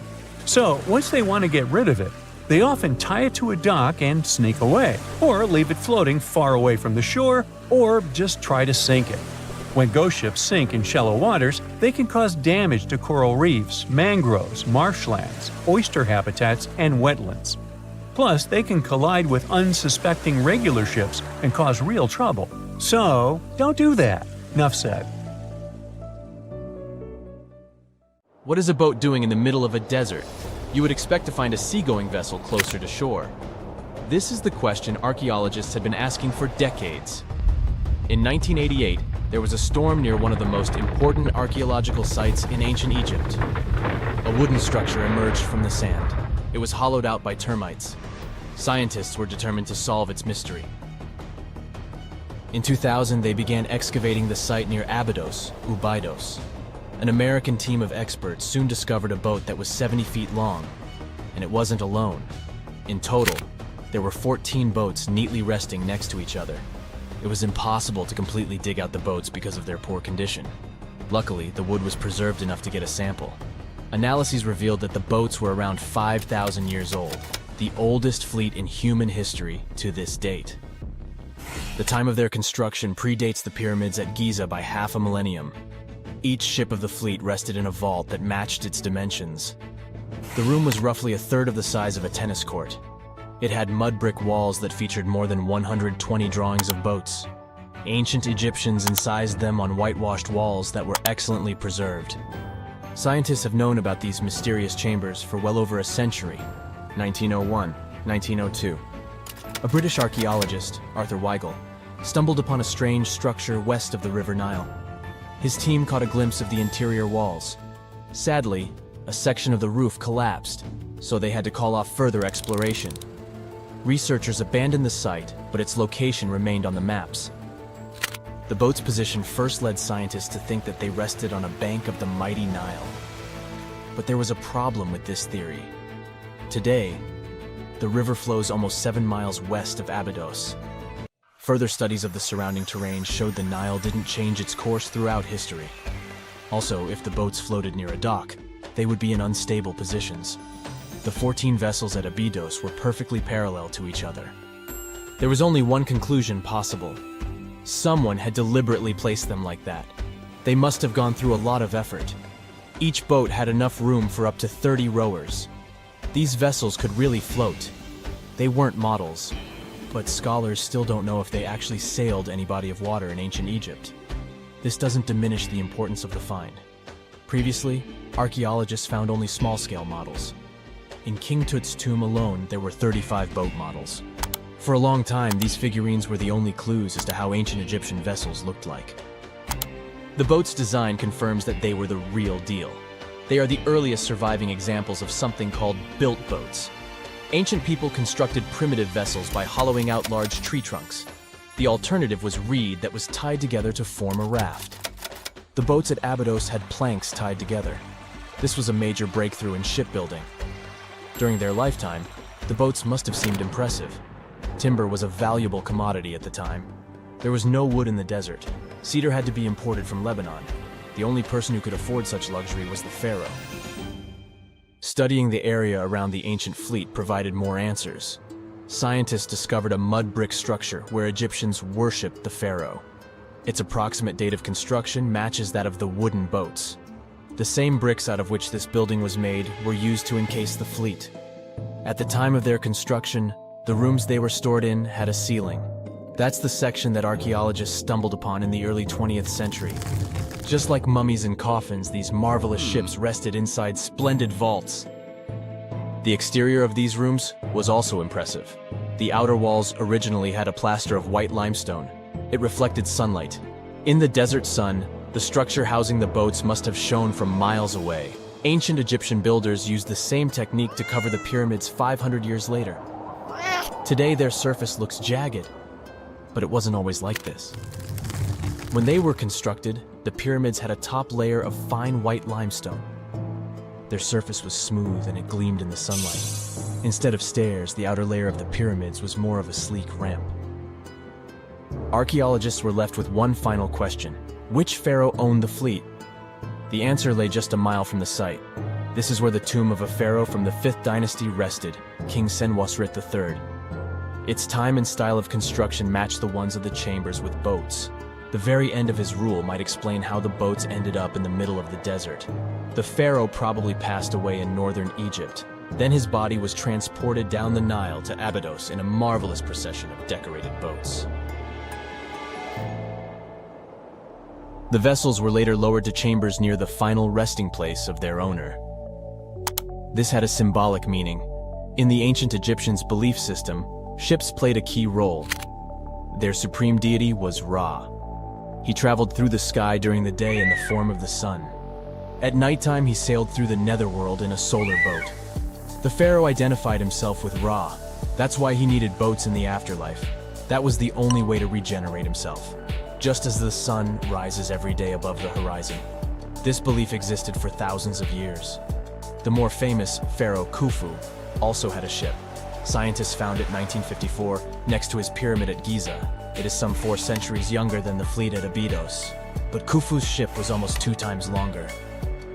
The Great Pyramid of Giza and King Tut's tomb are some of the most famous archaeological finds in Egypt. But there are many more secrets hiding beneath the endless sands of the Sahara Desert. Recently, 2020, archaeologists found a lost city there. They have labeled it as the most important discovery since King Tut's tomb, 1922. The city of Aten is some 3,000 years old.